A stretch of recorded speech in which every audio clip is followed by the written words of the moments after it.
Donc ce webinaire aujourd'hui est co-organisé par le CFSI, donc Comité français pour la solidarité internationale, et l'Agence française de développement.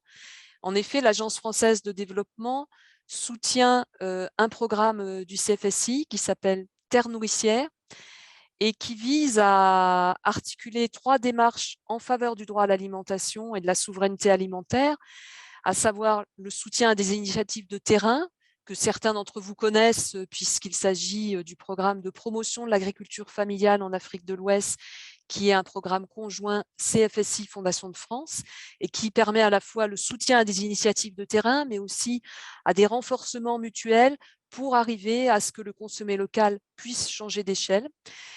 Des actions de sensibilisation, donc il y a 2 jours, nous avons terminé le festival alimentaire, que pareil, certains d'entre vous connaissent bien, soit en intervenant, soit en animant des séances alimentaires. C'est un des volets bien sûr de ce qui se fait sur alimentaire et des actions de plaidoyer qui sont pour nous importantes. C'est effectivement tout ce continuum entre soutenir une action de terrain, mais aussi se dire comment est-ce qu'elle peut changer d'échelle, comment elle peut être demain assurée par des politiques qui garantissent cet accès au droit à l'alimentation. Donc, c'est dans ce cadre que depuis de nombreuses années, on travaille sur la filière lait.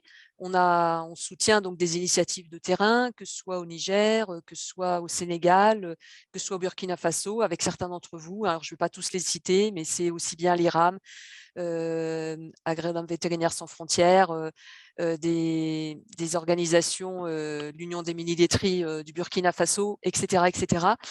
Et on sait que cette filière, elle a une importance stratégique pour les populations, parce que c'est elle qui contribue à l'obtention de revenus pour des ménages dans des situations où ils n'auraient pas accès à ces revenus.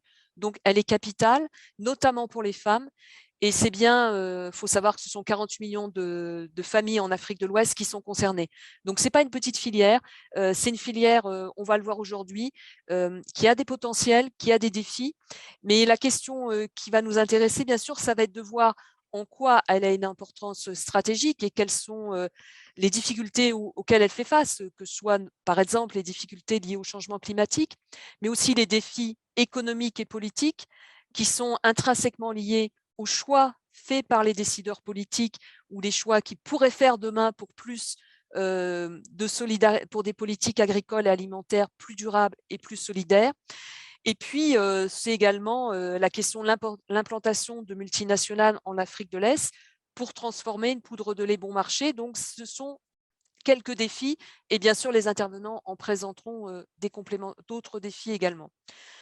Donc, ce sont tous ces éléments qui ont conduit les acteurs de la filière à se mobiliser et des acteurs de la filière en Afrique de l'Ouest qui sont présents aujourd'hui. Je pense notamment à nos collègues de l'APES avec Indatou Amadou qui interviendra cet après-midi. Et puis également à solliciter des réseaux européens pour travailler ensemble sur cette question de nos interdépendances, sur cette question de l'enjeu du lait local en Afrique de l'Ouest et qui en fait c'est un enjeu commun à ce qui se passe chez nous en Europe et là-bas en Afrique de l'Ouest. Et donc, c'est en Afrique de l'Ouest et en Europe que des organisations se mobilisent. En Afrique de l'Ouest, avec la campagne Mon lait local, qui est menée par plusieurs réseaux de producteurs et qui sera présentée cet après-midi par Indatou Amadou.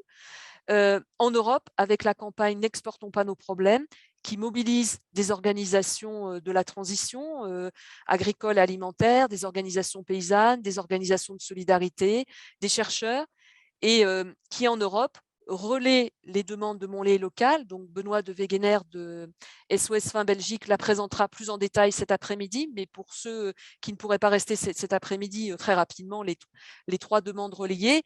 La réduction de la production d'excédents en Europe, la question de l'exportation responsable et la question de l'investissement responsable en favorisant la transformation du lait local.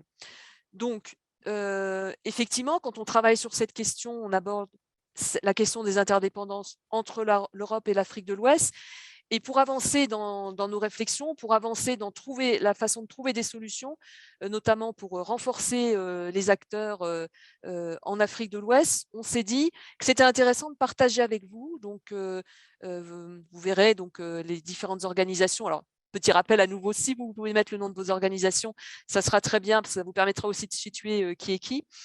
Et donc, nous avons organisé avec l'Agence française de développement cette matinée et cet après-midi, afin de permettre cette information et cet échange avec des organisations de la société civile, des institutions publiques, des bailleurs, des entreprises, pour vraiment aborder la question des conditions du développement de la filière lait local en Afrique de l'Ouest, et puis aussi pour voir comment est-ce qu'on peut renforcer le soutien en faveur de cette filière du lait local.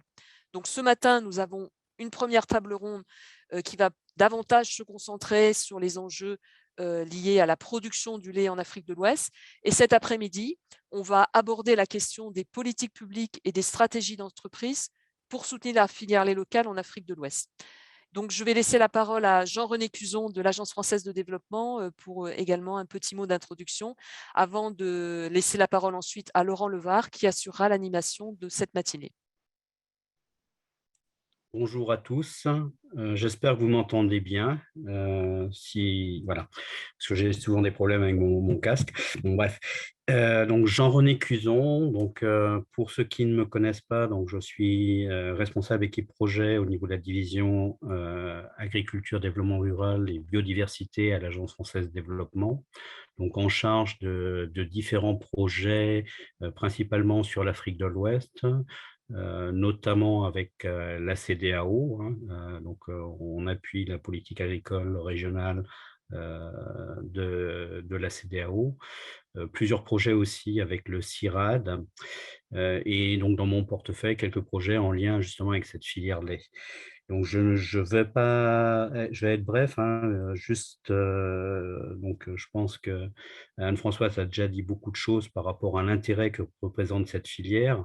Je pense que c'est important d'avoir ça en tête, dire, la consommation de lait en Afrique de l'Ouest est plus faible que dans d'autres régions du monde, mais elle est en très forte croissance. Elle est tirée notamment par la croissance démographique, tirée aussi par l'urbanisation, développement des villes.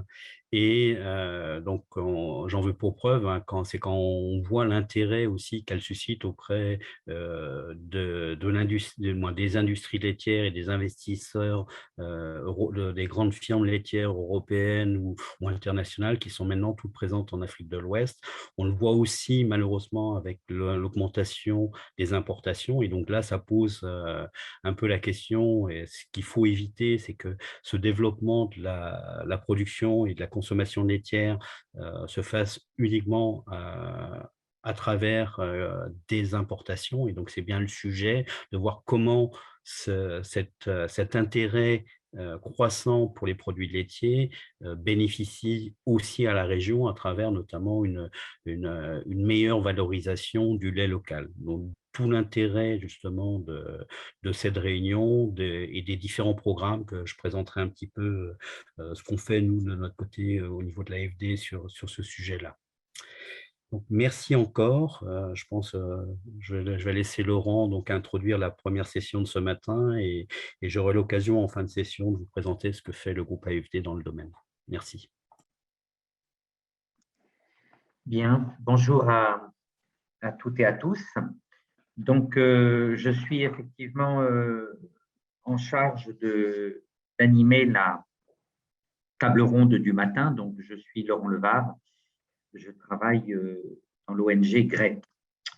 Alors, donc, comme l'ont rappelé Anne-Françoise et Jean-René, il y a un enjeu important à développer la production laitière en Afrique de l'Ouest, avec des enjeux à la fois économiques, sociaux, de sécurité alimentaire, d'indépendance alimentaire, étant entendu qu'aujourd'hui, l'Afrique de l'Ouest produit une partie du lait qu'elle consomme et cette production se développe au cours du temps, mais que dans le même temps, une partie importante de la consommation est issue de poudre importée et que ces importations de poudre tendent également à s'accroître.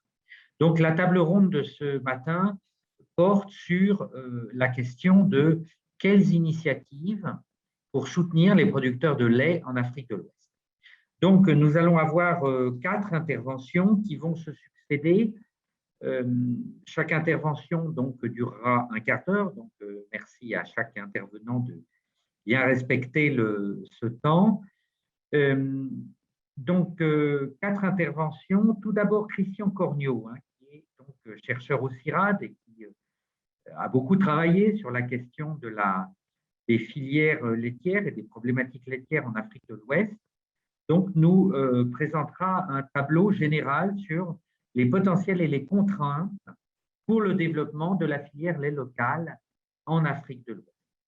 Ensuite, nous écouterons Mahmoud Sow de l'Institut Conseil Développement, ICD, du Mali, et qui nous parlera de l'expérience des mini-laiteries appuyées par ICD, étant entendu que les mini-laiteries constituent un des acteurs importants en termes de potentiel de transformation de la production locale de lait.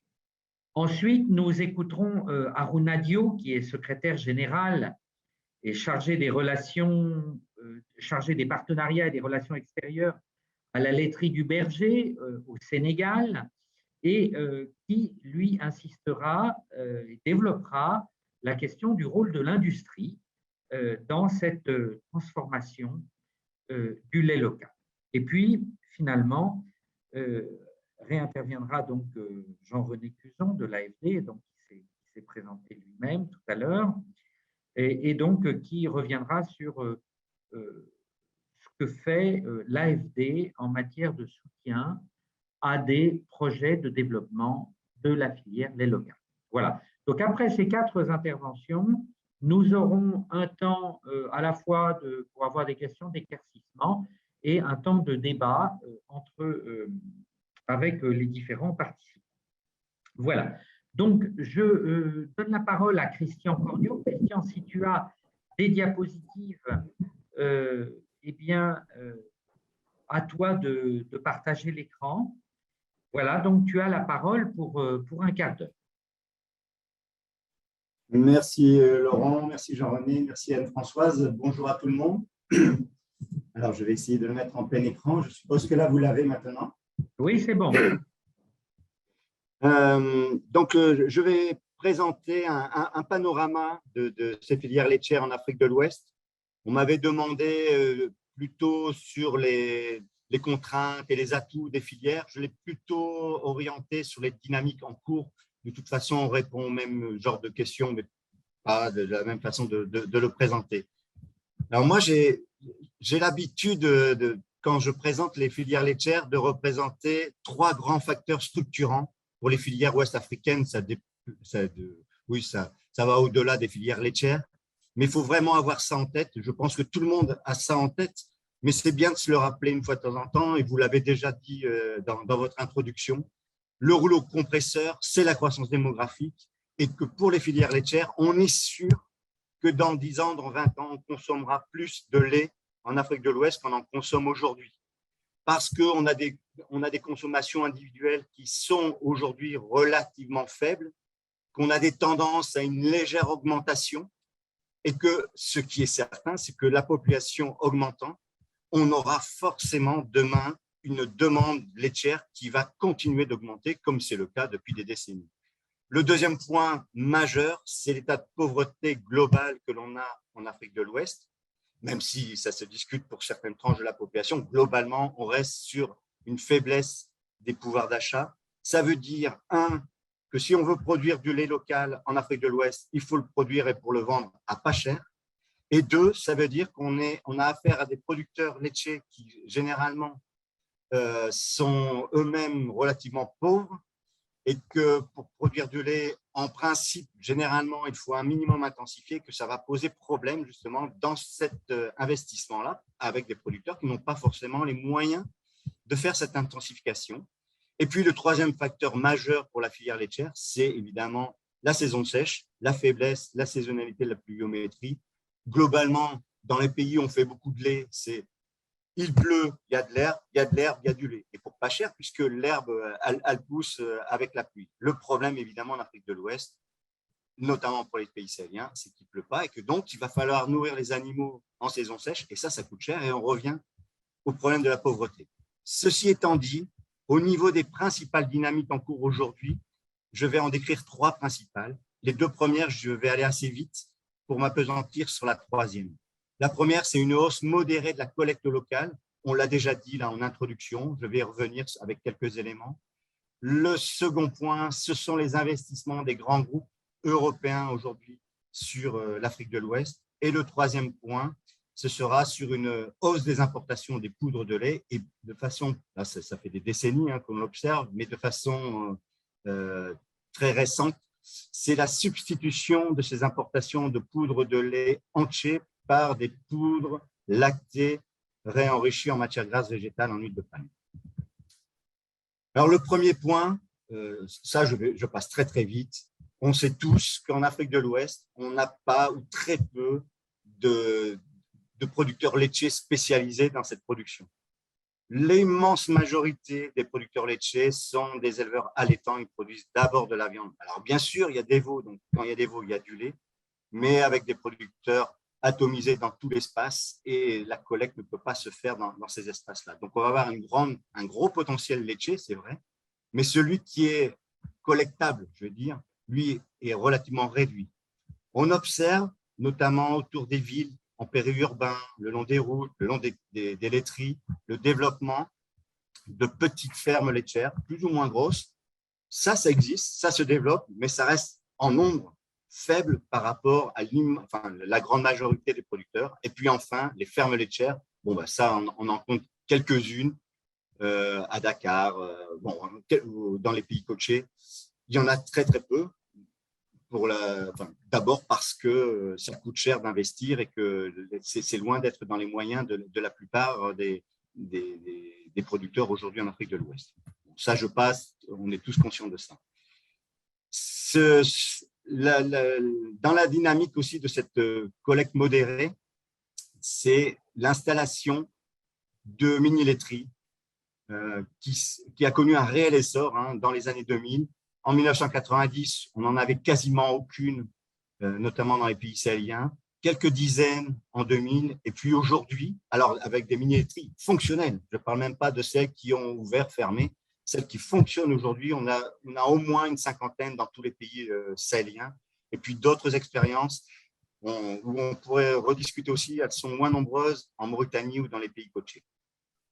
Donc, on a une réelle dynamique d'installation de ces mini-laiteries. On a une réelle installation de laiteries qui est plus grosse, qui collecte du lait local. Mais ça, je laisserai tout à l'heure Arona en parler pour le cas au Sénégal et la laiterie du Berger.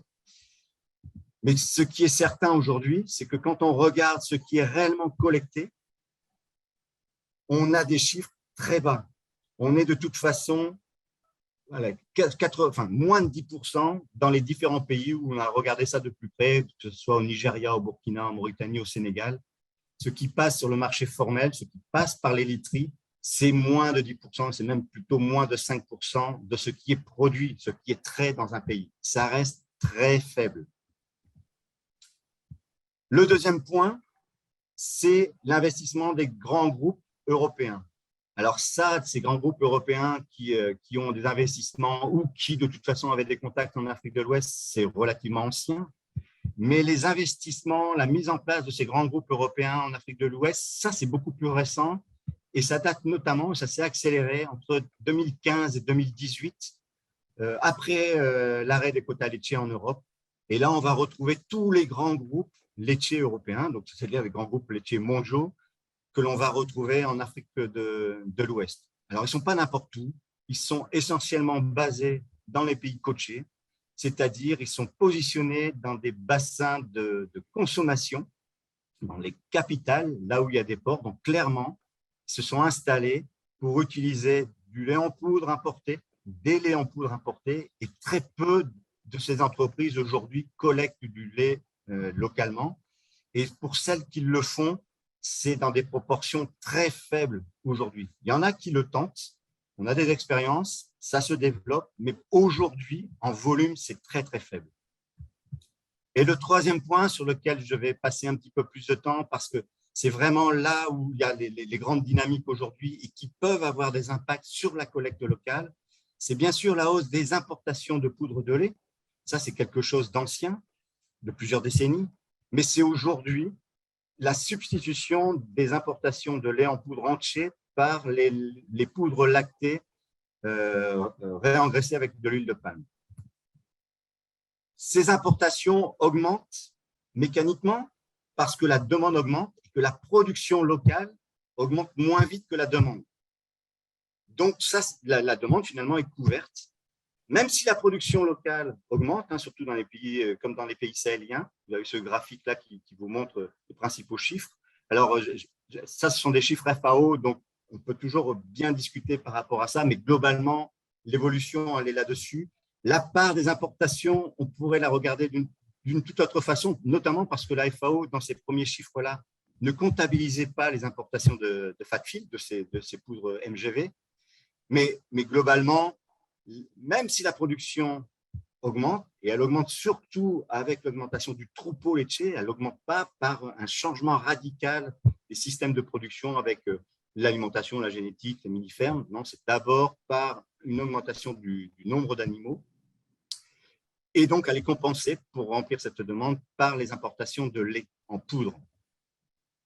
Et ça se fait aujourd'hui essentiellement, on va voir les chiffres tout de suite, par des poudres de lait qui sont des poudres lactées réengraissées en matière grasse végétale. Ce sont des mélanges de poudre de lait écrémé de matière grasse végétale. On a eu déjà pas mal d'occasions d'expliquer de quoi il s'agissait vraiment, mais je le redis ici, pour ceux qui n'auraient pas ça de façon consciente, il faut bien comprendre que ces mélanges contiennent de l'ordre de 30% d'huile de palme. Ce n'est pas un produit pour lequel on n'aurait qu'une fraction des traces d'huile de palme dans le produit. Non, c'est un produit dans lequel on a plus d'un quart du produit, entre un quart et un tiers du produit, constitué par de l'huile de palme, qui en fait remplace le beurre initialement présent dans le lait. Comment ça se passe? En Europe, on collecte du lait, on l'écrème, on enlève le beurre, on le remplace par de l'huile de palme, donc c'est de l'huile de palme raffinée qui vient d'Asie du Sud-Est. Ça, on le sèche, on le met dans des sacs, des sacs de 25 kilos souvent, et ça, on va l'envoyer notamment en Afrique de l'Ouest. Et en Afrique de l'Ouest, ça va être reconditionné par toutes les entreprises. Je ne les ai pas toutes montrées, mais il y en a au moins 200 aujourd'hui en Afrique de l'Ouest qui peuvent transformer cette poudre, qui vont soit la reconditionner, soit la transformer en toute la gamme de produits laitiers aujourd'hui qui est consommée en Afrique de l'Ouest. C'est bien pourquoi d'ailleurs aujourd'hui en Afrique de l'Ouest, on n'apporte quasiment plus de yaourt. Tout ça, c'est fabriqué en Afrique de l'Ouest ou même du lait UHT. Tout ça aujourd'hui, c'est fabriqué en Afrique de l'Ouest, mais à base de poudre. Et aujourd'hui, cette poudre, c'est d'abord et avant tout ces fameux mélanges MGV. Donc MGV comme matière grasse végétale, comme aujourd'hui, c'est quasiment uniquement de l'huile de palme. Sur ce graphique-là, donc ça, ce sont des chiffres en fait de 2020, mais qui reprennent les chiffres de jusqu'à 2019. Vous avez en abscisse les différents produits qui sont importés en Afrique de l'Ouest. Donc, ça va des mélanges MGV jusque du lait liquide, du lait concentré, autres produits. Et juste à côté, vous avez les poudres de lait entier. Donc, ça, ce sont les deux premiers blocs. Et puis, en ordonnée, vous avez les prix, les importations en millions d'euros que l'on a en Afrique de l'Ouest. Ce que l'on observe, c'est qu'aujourd'hui, les deux principaux produits qui sont importés en Afrique de l'Ouest, ce sont ces mélanges et ces poudres de lait entier. Donc ça, on le savait déjà, que le gros des produits importés en Afrique de l'Ouest, c'est les poudres de lait entier. Ce qui est intéressant de regarder, ce sont ces couleurs. En bleu, vous avez, donc c'est une moyenne annuelle, hein, ce n'est pas la somme de 2000 à 2009, c'est une moyenne annuelle. Vous avez ce qui était importé donc en millions d'euros pour ces mélanges MGV, puis pour ces poudres de lait entier. Donc, sur cette première décennie 2000, les poudres de lait entier, c'était le double des mélanges MGV. Sur la deuxième décennie 2000, vous avez les poudres de lait qui continuent d'augmenter. Vous avez les mélanges MGV qui explosent. Et puis, de façon plus récente, vous avez aujourd'hui ces mélanges MGV qui dépassent les importations, qui dans un premier temps ont dépassé les importations de poudre de lait entier et qui aujourd'hui les supplantent largement. Et ça continue, ce mouvement-là, cette tendance-là est vraiment très, très forte. Et que donc aujourd'hui, ce qui se passe, c'est ça, c'est surtout depuis 2018, 2019, 2020, c'est un petit peu tassé, mais pour d'autres raisons, on pourra y revenir. C'est une vraie tendance. Il y a une substitution aujourd'hui claire de ces poudres MGV par rapport aux poudres de lait entier. Et ça, c'est un vrai problème. Alors, parce que les poudres de lait entier, c'était déjà un problème de compétitivité avec le lait, avec le lait local. Mais pour les poudres MGV, c'est un autre problème parce qu'elles sont bien sûr moins chères. J'ai oublié de dire que la plupart de ces poudres viennent aujourd'hui d'Europe, notamment, donc vous avez dans ce graphique-là, et là on voit bien cette augmentation, cette explosion jusqu'à 2020 des importations de poudre. Donc là, c'est en volume. Hein. On est aujourd'hui sur des niveaux de l'ordre de 225 000, 250 000 tonnes par an en Afrique de l'Ouest, qui viennent en vert d'abord d'Irlande, de Pologne, et ça de plus en plus de Pologne, on pourra aussi revenir pourquoi, et des Pays-Bas. Et ça va aller notamment dans les pays côtiers, en tout cas là où il y a des industries. Donc c'est pourquoi on va aussi retrouver le Mali, j'aurais pu ajouter le Togo, mais les deux grands pays où ça se retrouve aujourd'hui, c'est le Nigeria et le Sénégal, à des niveaux comparables d'ailleurs aujourd'hui. Pourquoi? Parce que les poudres MGV, c'est moins cher et de l'ordre de 30%. Vous avez sur ce dernier graphique là, l'évolution des prix entre 2000 et 2020. En rouge, vous avez l'évolution, donc ce sont des euros hein, que vous avez en ordonnée. En rouge, vous avez le prix de la poudre de lait entier et en violet, tout en bas, là, le prix de ces poudres lactées MGV. En gros, pour faire simple, les poudres de lait entier, ça vaut 3 000 € la tonne sur le marché mondial et les poudres MGV, ça vaut 2 000 € la tonne. Pourquoi? Donc, c'est là que l'on va trouver ces différentiels de prix de l'ordre de 30% au moins. Pourquoi? Parce que le beurre, c'est beaucoup plus cher que l'huile de palme et que c'est pour cela que les industriels utilisent et donc gardent le beurre pour le vendre en Europe ou sur d'autres marchés et mettent de l'huile de palme et vendent ce produit low cost sur ces marchés ouest-africains où il y a cette demande et où les industriels peuvent reconstituer tous les produits qu'ils souhaitent à partir de cette nouvelle matière première.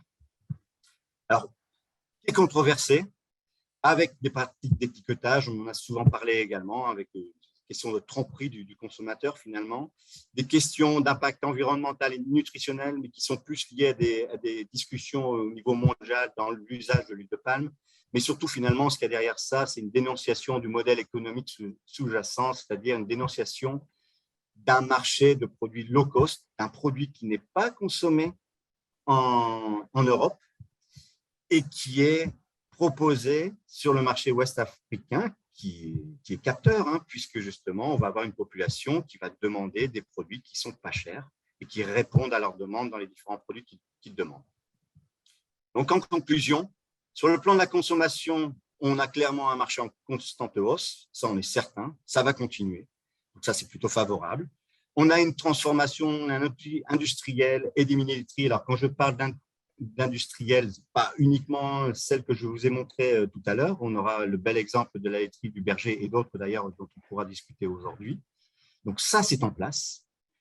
Le côté de la production, certes, on a un gros potentiel si on l'évalue à l'échelle de l'ensemble de l'Afrique de l'Ouest, mais qui est de toute façon peu connecté, peu connectable hein, au marché, donc peu de lait commercialisé, même si, ça on l'observe aussi, on a une intensification en cours, et je suis persuadé que Aruna en parlera tout de suite après moi, et puis les collègues du Mali. Le goulot d'étranglement se situe entre la production et la collecte du lait local, mais il se situe aussi beaucoup sur la place que continue de prendre de plus en plus, en pourcentage, en part de marché, des laits en poudre, et aujourd'hui, de la question de la compétitivité, de la substituabilité avec ces poudres de lait MGV qui prennent aujourd'hui, alors ça c'est clair, la place des laits entiers et qui commencent à gratter aussi sur le lait local parce qu'aujourd'hui, on a un produit qui est vraiment beaucoup moins cher par rapport à tous les autres produits.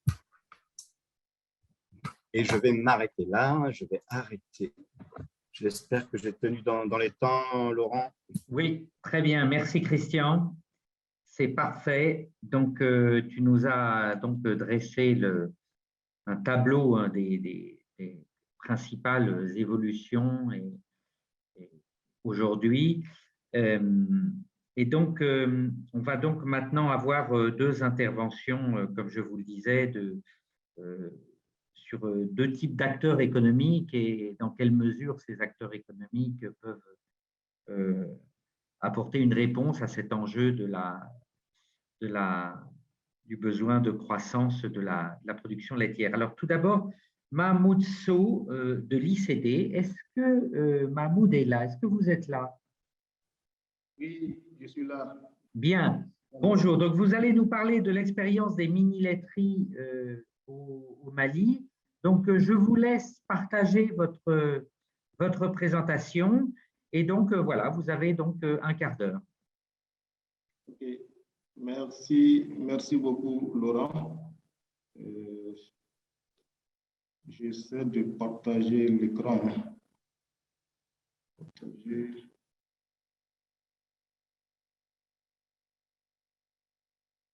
C'est bon? Oui, si vous pouvez mettre en plein écran. Parfait. OK. Donc, merci Laurent, merci à tout l'auditoire. Donc, merci et félicitations à Christian Corneau pour cette brillante présentation. Moi, c'est Mahmoud Sow de l'ONG Initiative Conseil et Développement. Actuellement, je suis gestionnaire d'un projet d'appui à l'élevage dans la région de Kouloukourou. Il met en place des mini-laiteries qui appuient l'installation de cabinets vétérinaires privés. Donc, là, je vais vous parler de l'expérience des mini-laiteries au Mali et précisément des mini-laiteries soutenues par l'ICD. Okay. Donc, en termes de présentation, je vais passer rapidement le plan, c'est juste faire un point sur le potentiel local de la valorisation et ainsi les mini-laiteries en tant qu'outil de dynamique locale. Deuxième point, l'autre c'est le modèle, je parlerai d'un modèle de mini-laiterie appuyé par l'ICD.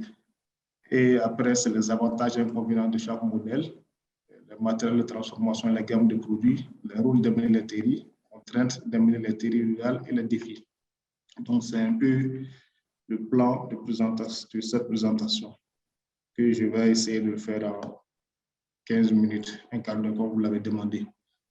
Donc, en ce qui concerne le rapport entre le potentiel local et la valorisation de la production au Mali, si on essaie d'estimer la population animale, la potentiel laitier, on est à peu près à 12 millions de bovins. Ça, c'est les statistiques 2018. C'est pratiquement dans le même ordre. On a 12 474 000 produits de bovins et 44 millions de petits ruminants, les ovins et les caprins, et à peu près 1 million de camélins. Maintenant, l'élevage, quand on essaie de voir, c'est pratiqué dans la totalité des régions rurales de manière extensive et dans tout transhumant. Quand on essaie de voir ça, c'est un peu la tradition au Mali. L'élevage est fait de façon transhumante. On essaie d'apporter les conseils aux éleveurs pour essayer pour qu'ils vraiment essaient de maintenir un noyau qu'ils peuvent garder sur place. Mais la transhumance, c'est un peu dans la culture des éleveurs et bon, c'est leur mode de vie, c'est un peu ce qui est le plus pratiqué, quoi. Maintenant, en termes de production de lait par rapport au potentiel, on est, ce qui concerne les statistiques 2018, à 933 424 tonnes de lait disponibles, produit, pour un potentiel de 2 121 419 tonnes. Donc, on essaie de faire la part des choses entre le disponible et le potentiel. Le potentiel, c'est un peu tout ce qui représente les lactantes, femelles lactantes sur l'effectif, qui peut, en tenant compte aussi de la quantité, de la production moyenne par vache, et si en prenant en compte le nombre de jours de lactation. Et le disponible, ça c'est un peu ce qui est disponible pour l'éleveur. On estime ça entre 44 et 50% du potentiel. Et le lait pour ça, c'est tout ce qui est consommé, vente ou donné en don. On est autour de 933 424 tonnes par an. Maintenant, toujours par rapport au rapport potentiel lait et valorisation, la consommation du lait local au Mali, on est autour de 30 litres par personne et par an. Ça, c'est même à milieu moment dans certaines zones, notamment dans le sud du pays, vers Sikasso, le lait n'étant pas trop dans la culture, l'habitude de consommation, on était entre 5 à 6%, 5 à 6 litres plutôt par personne.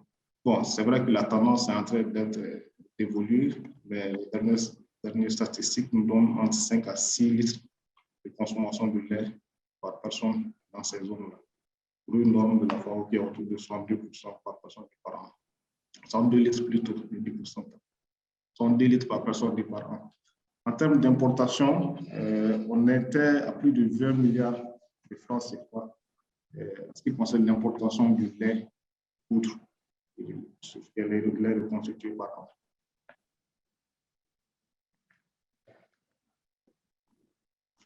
Maintenant, si on essaie de voir la production de lait local, peut-être Christian, comme nous tous, il a fait le cas, c'est pratiquement, dans ce cas, hein, la production, c'est plutôt en milieu agro-pastoral, le système est plutôt agricole et extensif, qui est autour de 98%, et le semi-intensif, qui se pratique dans le périurbain du Bamako, dans les grandes villes, ça c'est autour de 2%. Ce qui fait qu'il y a vraiment une déconnexion totale entre l'offre et la demande. C'est-à-dire que l'offre est plutôt en milieu rural, alors que la demande, c'est plutôt en milieu urbain. Et aussi, une autre déconnexion, c'est par rapport à la saisonnalité de la production laitière. En hivernage, on a beaucoup plus de lait, mais le marché, c'est plutôt en saison chaude. Là, c'est un peu le problème que vit les mini-laiteries au Mali. Il y a eu pas mal de sensibilisation autour, mais le fait est que quand il fait froid, surtout en période la saison des pluies, la consommation du lait baisse. Ça, c'est dû d'une part à la fraîcheur, d'autre part aussi au fait que c'est ancré dans la tête de certaines personnes que le lait favorise le paludisme. Donc, c'est des discussions qui sont autour de ça. Certains l'ont compris, mais toujours est-il que quand même, en saison de pluie, on constate une baisse de la consommation du lait. Il y a des stratégies qui sont développées par certaines laiteries pour pouvoir faire passer le lait. Maintenant, je parlais des mini-laiteries. Si on essaie de voir l'état des lieux, on voit que au Mali, il y a plusieurs mini-laiteries. On compte des centaines de mini-laiteries du Bamako jusqu'à passant par toutes les grandes villes en milieu rural. On compte une centaine de mini-laiteries. Mais les mini-laiteries appuyées par ICD et ses partenaires, on a autour de 14 mini-laiteries qui ont été mises en place par ICD et ses partenaires VSF et CIDR. Maintenant, sur ces 14 unités laitières mises en place, on compte 4 ESOP actuellement, c'était 5, mais aujourd'hui, on a autour de 4 ESOP, notamment l'ESOP de Fana, de Nyonou, de Sam et de Koutchala. Il y avait une ESOP à Ségou qui avait démarré avec le reliquat des fonds, l'ESOP de Mopti, mais qui n'a pas continué, qui a arrêté après 3 ans d'activité. Non, ça, c'est en ce qui concerne les entreprises. ESOP, c'est entreprises de services et organisations de producteurs qui ont été promues par les CD et les CIDR. Maintenant, j'ai dit 3 privés, c'est des promoteurs privés qu'on accompagne aussi souvent. Ils sont 3, notamment celui de Banamba, celui de Kouloukoro et celui de Marcapo, dont l'appui vient de commencer. On a 7 coopératives. 7 coopératives de producteurs de lait qui portent des mini-laiteries. Ça, c'est un peu le maximum. C'est pas d'impôt, c'est Poumantou, c'est Djoula, c'est Touba, c'est un peu voilà, réparti dans plusieurs localités du Mali. Si on essaie de voir avec ces 14 unités laitières qui sont mises en place et appuyées par les CD, on est autour de 2000 litres de lait collecté par jour. Pas toute moyenne de 150 litres par jour par laiterie. C'est la moyenne. Ça varie en fonction des laiteries. En termes de création d'emplois, on est à 120 emplois directs créés. Tout ce qui concerne le personnel, le collecteur, les revendeurs, ça crée quand même une dynamique au niveau local chaque fois qu'on met en place une laiterie. Le personnel, les collecteurs, ceux qui vont chercher le lait dans les zones de production, c'est aussi des revendeurs qui font la vente en ville, aussi qui font des foires. Ils se déplacent de foires. Au Mali, quand vous essayez de voir dans chaque commune, à chaque cercle, vous verrez une commune où il y a un village dont la foire est vraiment fréquentée par pas mal de personnes. Donc, ces vendeurs essaient on les appelle ici en termes de forêt, parce que eux, leur pratique, c'est de faire le tour de foire pour avoir du lait. On a aussi des vendeurs ambulants qui vendent au niveau urbain.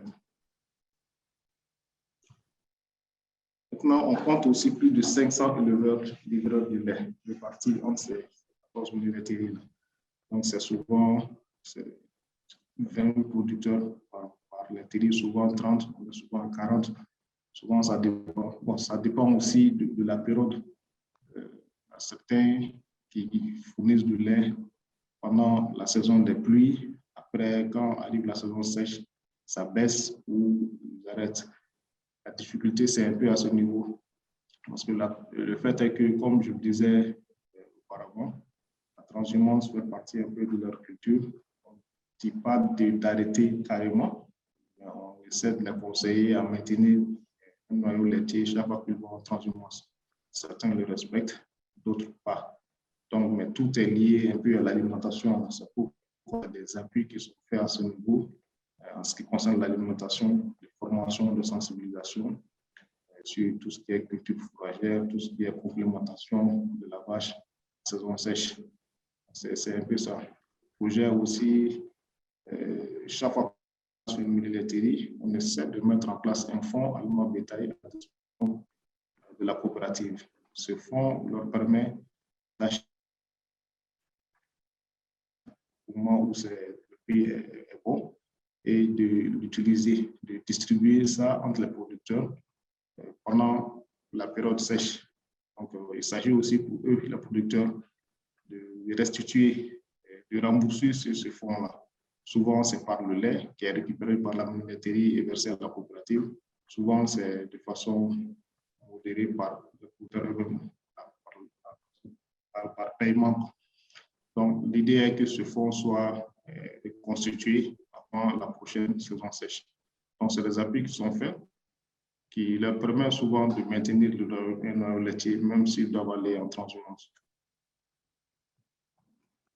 En termes de revenus annuels, on a quand même pris une moyenne qui est autour de 355 000 francs CFA par éleveur par an.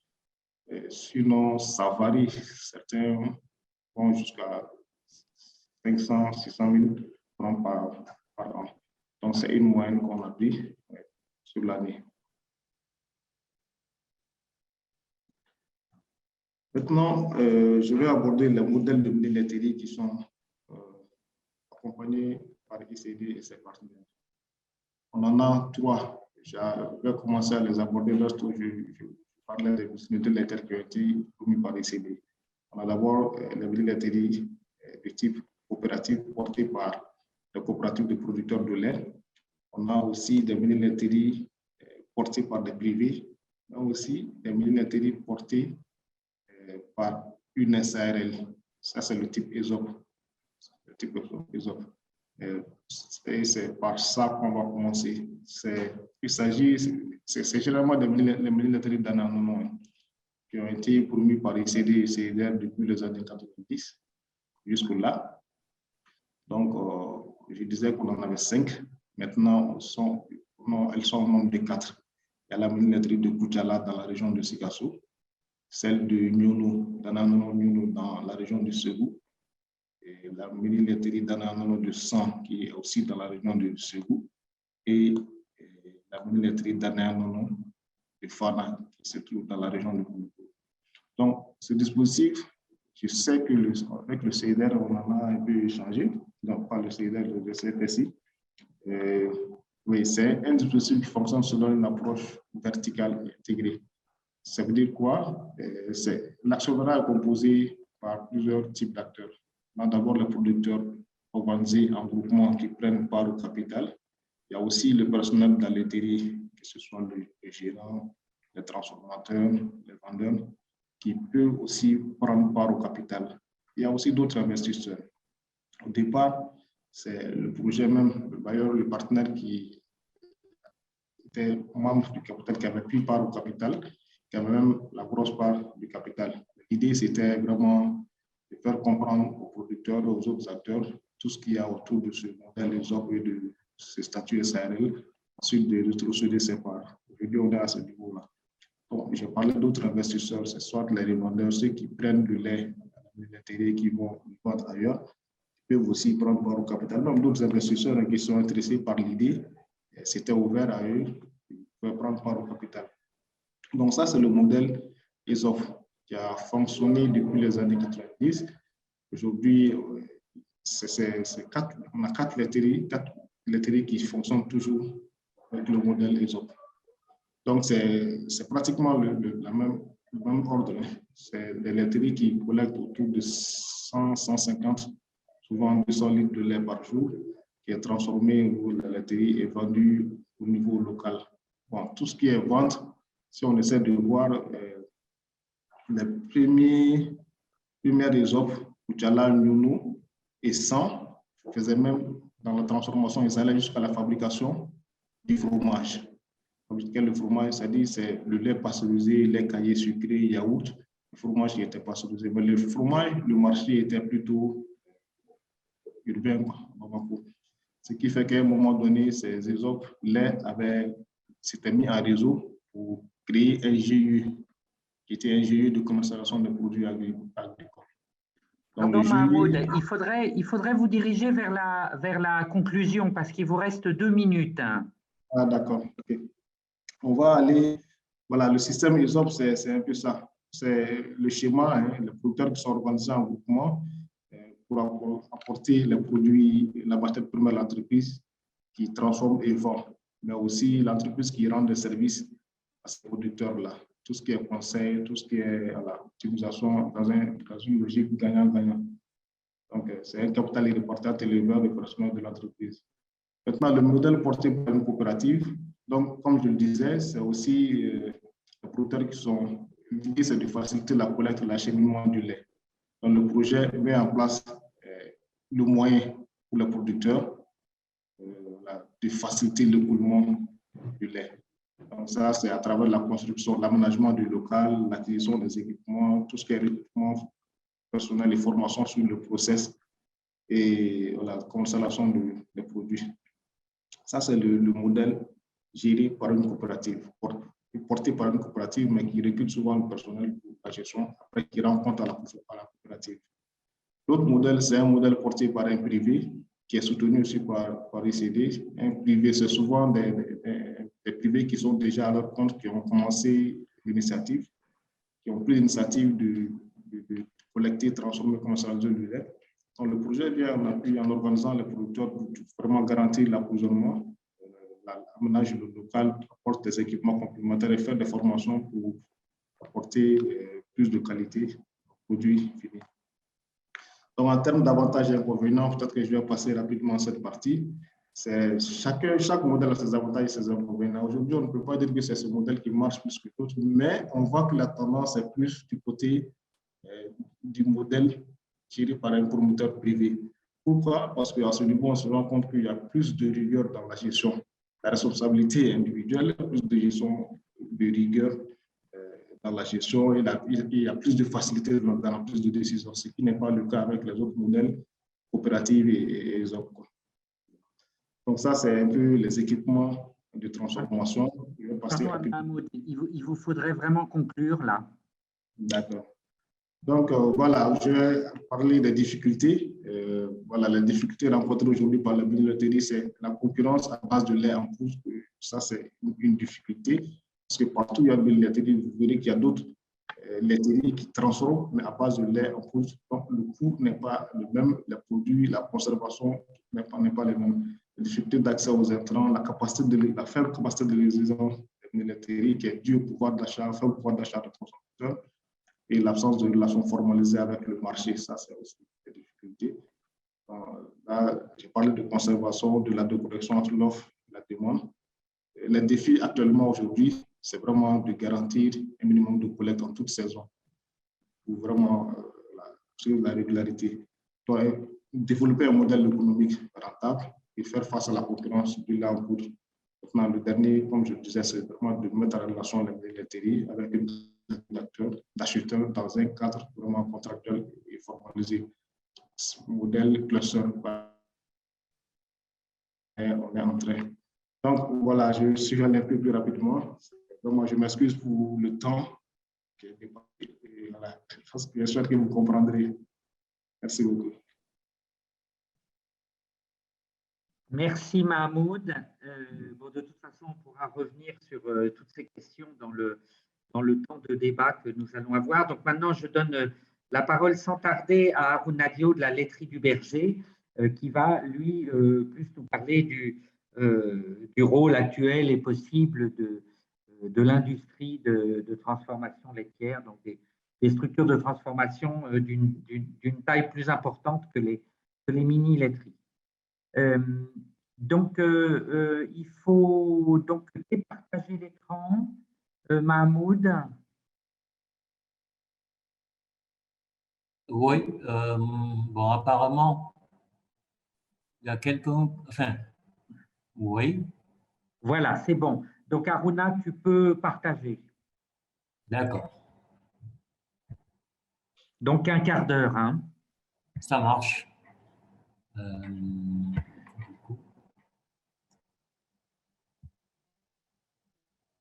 Bonjour à tout le monde. Donc, encore une fois, merci. Si tu peux mettre en plein écran. Oui, c'est ce que j'ai fait, je pense. C'est bon, non? C'est bon, c'est bon. Super. Donc, bonjour à tout le monde. Encore une fois, merci aux organisateurs de ces webinaires qui permettent de partager notre expérience en termes de valorisation du lait local. Donc, je me présente Aruna Dio, secrétaire général de la laiterie du Berger. Ma présentation va se présenter notamment sur 4 points. Quelques données rapides sur le secteur laitier au Sénégal, la présentation de la laiterie en second lieu. En troisième point, donc, la place de la collecte, plutôt bon, le business model, le modèle d'entreprise d'abord de la LDP, et puis la place de la collecte. Là, en termes de données sur le secteur laitier au Sénégal, je ne vais pas rentrer dans les détails, mais c'est une population d'environ 17 millions, une estimation pour 2021. Je pense comme Christian l'a présenté, pourquoi donc cette donnée? Parce qu'en effet,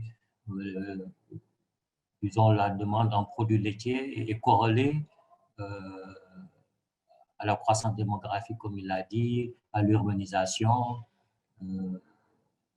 mais aussi, comment dirais-je, du coup, il y a des enjeux importants en termes d'inclusion des acteurs de l'élevage, notamment dans le système extensif, mais aussi des opportunités d'affaires pour effectivement faire du lait, donc une activité économique dans laquelle les acteurs y trouvent leur compte.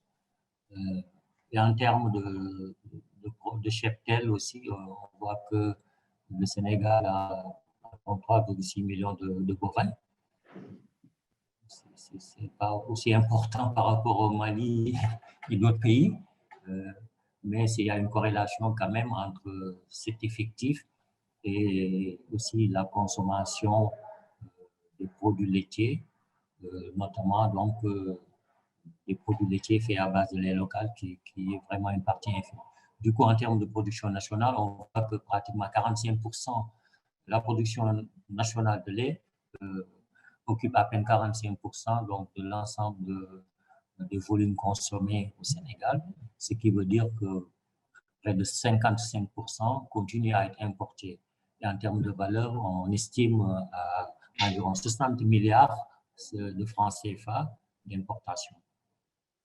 Et en venant sur la laiterie du Berger, donc c'est une entreprise créée en 2007, dont le promoteur, donc un jeune vétérinaire,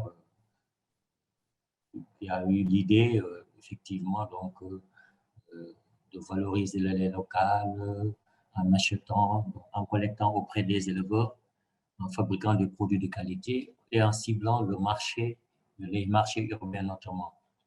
Donc, en termes de statut, c'est une société anonyme et on a choisi en termes de modèle que ça soit une entreprise sociale. Entreprise sociale parce qu'en effet, la mission de la laiterie s'est définie comme, disons, une contribution à la construction de la chaîne de valeur lait sur la base d'un modèle d'entreprise inclusif, rentable et puis qui a des impacts au niveau de ses parties prenantes. Parties prenantes, ça veut dire les éleveurs avec qui on travaille, les employés donc, de la laiterie, mais aussi les distributeurs. Et plus tard, on a aussi l'ambition de produire une gamme de produits nutritifs pour effectivement les consommateurs commencent à apprécier nos produits autrement, c'est-à-dire, on a l'habitude de dire, apporter de la santé par l'alimentation. Cela voudra dire vraiment mettre sur le marché des produits beaucoup plus riches. Et en termes d'organisation, on a 2 sites. Bon, le site industriel est basé à 400 km de Dakar, où on collecte le lait, parce que pour collecter le lait, on a choisi d'aller vers les éleveurs, et on est la seule industrie hors de Dakar pour cette raison, parce que notre modèle, c'est encore collecter du lait, le transformer en produits laitiers à vendre sur le marché. À Dakar, donc, il y a la direction industrielle, et la direction générale et la direction commerciale, parce que Dakar, c'est le plus gros marché. Au début, ça faisait pratiquement 80% de notre marché, mais là, on commence à avoir des extensions dans les régions. Du coup, Dakar est constitué environ 50% du marché de nos produits et les autres 50% dans les autres régions.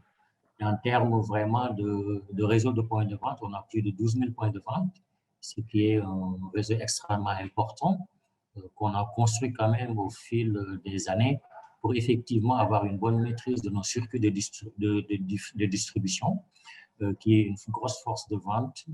Et vraiment, ça nous permet effectivement d'avoir de l'ambition dans notre croissance et d'avoir un plan d'exécution beaucoup plus facile.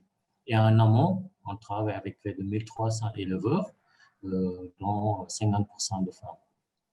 Et en termes d'emploi direct, donc les contractuels dans l'entreprise, c'est près de 600 employés à date.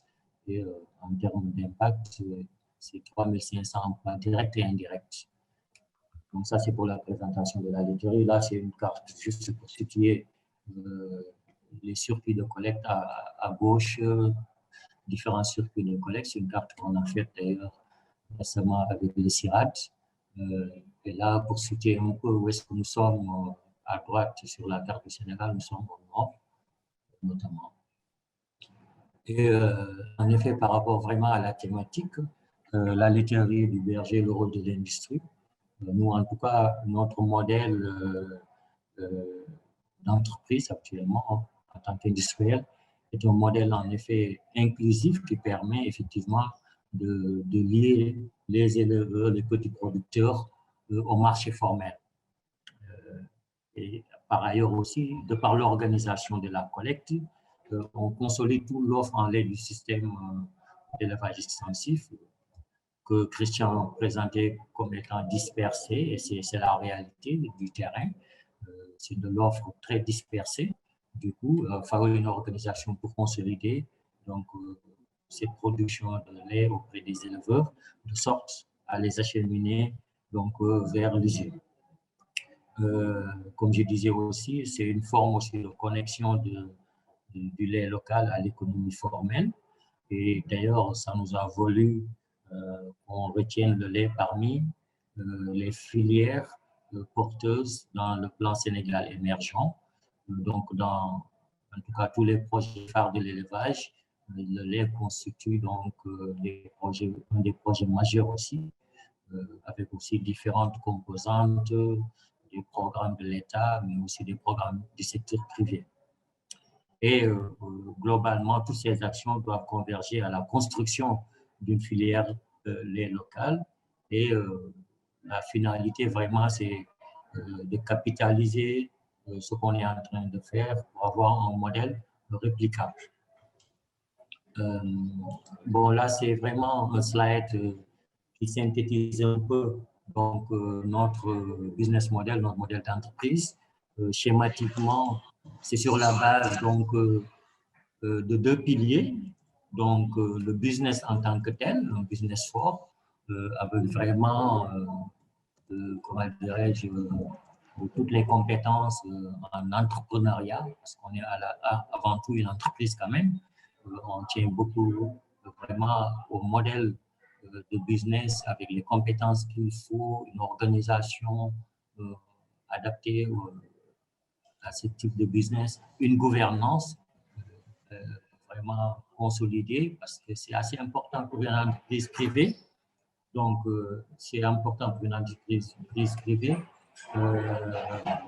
effectivement, d'avoir une gouvernance forte, parce que c'est ce qui permet d'accompagner l'entreprise dans ses plans de croissance. Aussi, vraiment, en termes de business, on a vraiment une logique très forte dans vraiment une connaissance du marché, parce que c'est la connaissance du marché qui permet effectivement de vendre. Et si on sait où vendre, avoir un plan, disons, de transformation et en amont aussi de collecte, c'est moins problématique parce que là, ça permet de sécuriser tous les volumes de lait collectés et naturellement de pouvoir produire une gamme de produits qu'on peut vendre aussi facilement, de façon aussi très efficace. C'est ce qui nous a permis quand même au finish, après plus d'une dizaine d'années, d'être rentable. Parce qu'on a un modèle quand même pas simple, on est loin du marché, on travaille avec des petits éleveurs, donc il y a un investissement important qu'on a consacré donc vraiment à construire donc les circuits de collecte.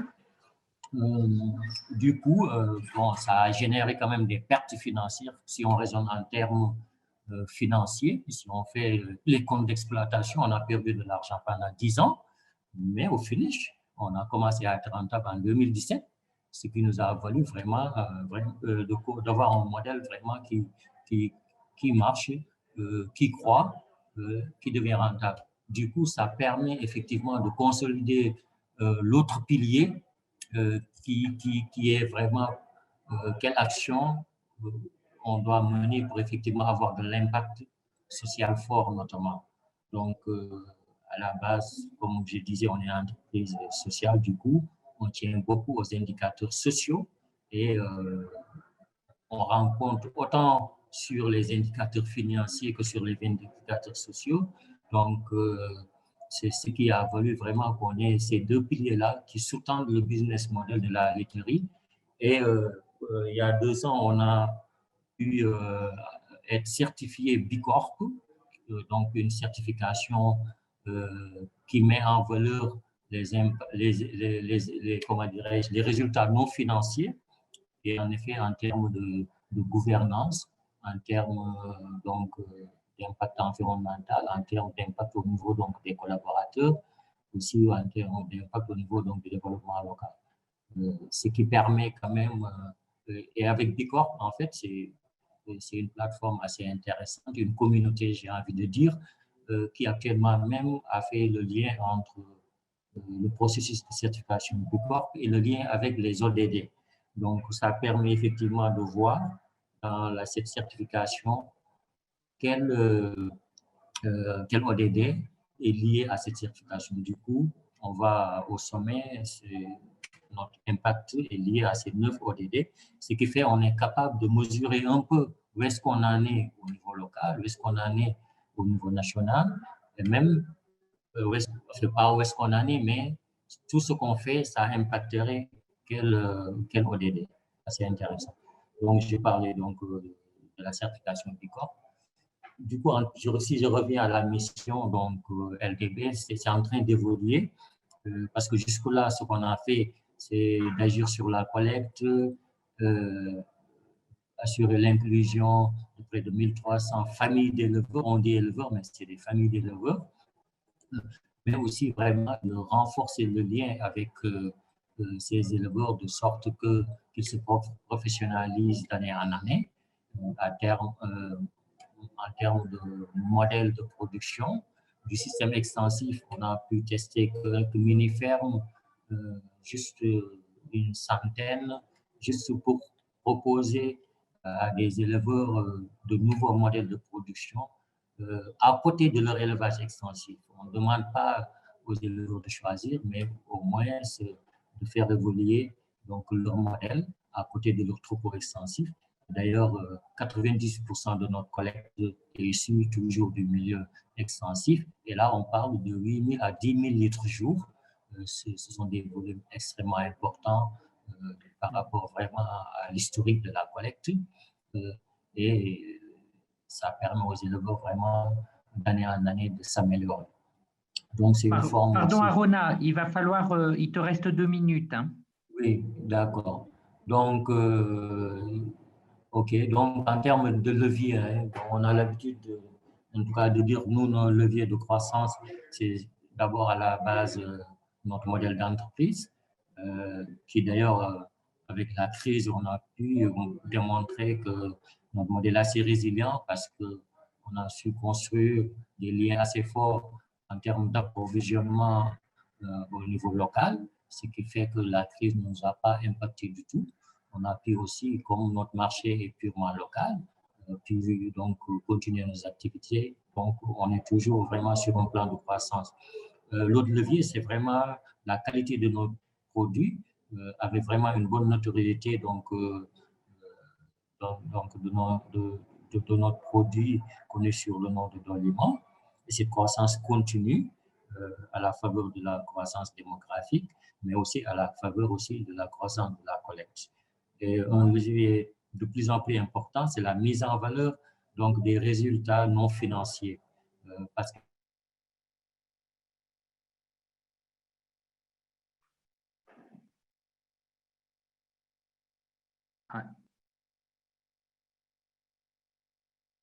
il y a un problème de son là, non?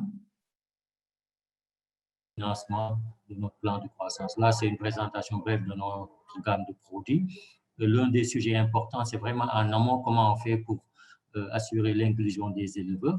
C'est notamment par la mise en place d'une filiale, d'une entreprise entre la laiterie et la coopérative des éleveurs. Et cette filiale s'occupe notamment donc, de tout ce qui est collecte et service aux éleveurs. Et quand on dit service, c'est l'accès à l'aliment à travers des magasins, mais aussi l'utilisation vraiment de la digitalisation. On utilise énormément donc, cette technologie au niveau de la collecte, au niveau de la vente des aliments, mais aussi au niveau du paiement des éleveurs, parce que ça permet les opérations d'être beaucoup plus fiables, d'aller vite, mais aussi d'avoir une performance dans la gestion de l'activité. Et là, vraiment, dans l'écosystème, au niveau local, on a pu mettre en place un cadre de concertation où tous les acteurs sont réunis pour vraiment travailler ensemble dans le développement de la filière pour les locales au niveau du département. Et vraiment, ici, en résumé, c'est un slide qui montre un peu les interactions entre notre activité et l'écosystème local, mais aussi national et même international, comme Christian l'a expliqué. On est très sensible effectivement à cette dynamique d'importation de lait en coût de moins en moins cher qui impacte effectivement notre développement. Je ne parlerai pas des tendances au niveau des importations. Et à la fin, il y a quelques questionnements que j'avais. Quel secteur privé pour effectivement prendre en charge les programmes de développement de la filière au niveau du Sénégal. Au niveau CEDEAO, j'ai vu qu'il y aura l'intervention de la CEDEAO, je ne sais pas trop, mais il y a une attente particulière. Mais aussi, quelle relation entre vraiment, en termes de coopération, entre Sud-Sud, mais aussi Nord-Sud. Donc, c'est ça que j'ai voulu partager avec vous. Et merci beaucoup pour votre attention. Merci bien, Aruna. Merci de départager ton écran. Et donc, maintenant, nous allons écouter Jean-René Cuzon donc de l'AFD sur l'action de l'AFD en soutien au projet de développement de la filière lait local. Pendant que Jean-René, je ne sais pas, tu as des diapositives à présenter? Oui, j'en ai Voilà, pendant que quelques-unes. tu les mets, je vous invite tous, si vous avez des questions à poser, que ce soit des questions d'éclaircissement ou des questions de débat, vous pouvez les mettre dans le chat et donc avec Anne-Françoise, on va les reprendre pour le débat à la suite. Étant entendu que nous sommes nombreux, nous ne donnerons pas la parole aux uns et aux autres, donc vos questions doivent être formulées par écrit dans le chat. Voilà, merci à toi, Jean-René. Donc, j'espère que vous voyez bien la présentation. Oui. Voilà, donc juste peut-être avant de présenter plus en détail qu'est-ce qu'on fait au niveau du groupe AFD, donc déjà peut-être préciser ce que c'est le groupe AFD, parce que je ne suis pas sûr que tout le monde fasse cette distinction. Donc, dans le groupe AFD, il y a 3 entités. Il y a l'Agence française de développement en tant que telle, hein, qui finance plutôt à la fois les États à travers donc, des financements souverains, mais aussi les collectivités locales et les ONG, donc notamment tous les appuis ONG type CFSI qui étaient mentionnés, ou d'autres se font au niveau de l'AFD. Il y a une filiale dédiée à l'appui au secteur privé, donc qui s'appelle Proparco, et récemment, donc, il y a une 3e entité qui a rejoint le groupe AFD, c'est Expertise France, qui fournit de l'assistance technique et qui est sur de la mise en œuvre directe de projets. Donc, à la différence de l'AFD, qui, elle, pour ces projets, sont mises en œuvre par des maîtrises d'ouvrage locales. En termes de montant, donc le groupe AFD, l'année dernière, en 2020, c'était 12 milliards de nouveaux octrois. Là-dessus, donc 2 milliards par Proparco et 220 millions par Expertise France. Sur les 12 milliards, c'est 5 milliards sur l'Infric, donc ça reste le secteur géographique de concentration du groupe AFD. Sur ces 12 milliards aussi, c'est majoritairement des prêts, hein, presque 10 milliards sur les 12, c'est du prêt. 1 milliard 8, c'est de la subvention. Et il y a aussi un petit peu de garantie, donc 600 millions de garantie bancaire. Et donc, enfin, donc, sur ces 12 milliards, donc 455 millions en faveur donc, de sécurité alimentaire et agriculture. Donc, juste pour vous donner ces chiffres, pour que vous les ayez bien en tête, pour ce que je vais dire ensuite. Donc, au niveau de l'AFD, donc là, je parle AFD stricto sensu, donc on a quelques projets qui ciblent la filière lait locale, hein, pas très nombreux, mais on a aussi toute une série d'appuis un peu plus diffus à travers d'autres projets. Donc, 2 divisions au niveau de l'AFD sont concernées, hein. D'une part, la division agriculture, développement rural et biodiversité, donc dans laquelle je suis, donc avec différents types de projets, donc quelques projets spécifiques qui ciblent spécifiquement la filière lait. Il n'y en a pas beaucoup, comme vous le voyez, hein. Donc, il y a notamment un projet avec le CIRA, donc un projet multi-pays qui s'appelle Africa Milk, qui s'inscrit dans le cadre d'un programme de recherche financé au niveau de l'Union européenne qui s'appelle DIPAGRI, qui concerne 4 pays en Afrique, dont 2 pays en Afrique de l'Ouest, le Sénégal et le Burkina Faso. Et les autres pays sont concernés par ce projet de recherche, c'est Madagascar et le Kenya. On a aussi un projet, donc là c'était pareil, c'était un petit financement, c'était Fizong Narindu au Niger, hein, qui a commencé, c'était donc dans les années, premier financement à l'initiative Narindu, c'était en 2012, hein, donc on était à un petit peu moins de 500 000 €, donc en appui à des centres de collecte de lait en périphérie de Niamey. Et donc par la suite, ce Narindu, on a continué à l'appuyer, cette fois-ci via des financements de la division OSC, donc en charge de l'appui des ONG. Donc, il y a eu deux financements successifs, donc d'un peu plus d'au moins 250 000 € en 2017 et 285 000 € qui ont été octroyés en 2020. Donc, en tout, on a un montant d'appui au niveau de ce projet d'1 million d'euros à peu près. Donc, au-delà de ces projets spécifique filière lait. Donc, on a aussi, et là, pour des montants beaucoup plus importants, des projets en appui à l'élevage et au pastoralisme dans le Sahel. Et donc là, je vous dis des montants beaucoup plus importants. J'en ai mentionné deux, Pastor au Tchad et Bunkasa Kiwo au Niger. Pastor, on parle de 50 millions en tout, donc 40 millions en prêts et 10 millions en subventions. Pastor, on parle de 28 millions, dont 6 millions en subventions AFD, 20 millions de délégations de financement de l'Union européenne et 2 millions de l'État tchadien. Donc, on est sur des montants beaucoup plus importants, mais pas des appuis spécifiques au lait, mais des appuis quand même qui contribuent très directement à la production laitière. Je vous donne l'exemple du Tchad, lorsqu'on finance par exemple de l'hydraulique pastorale.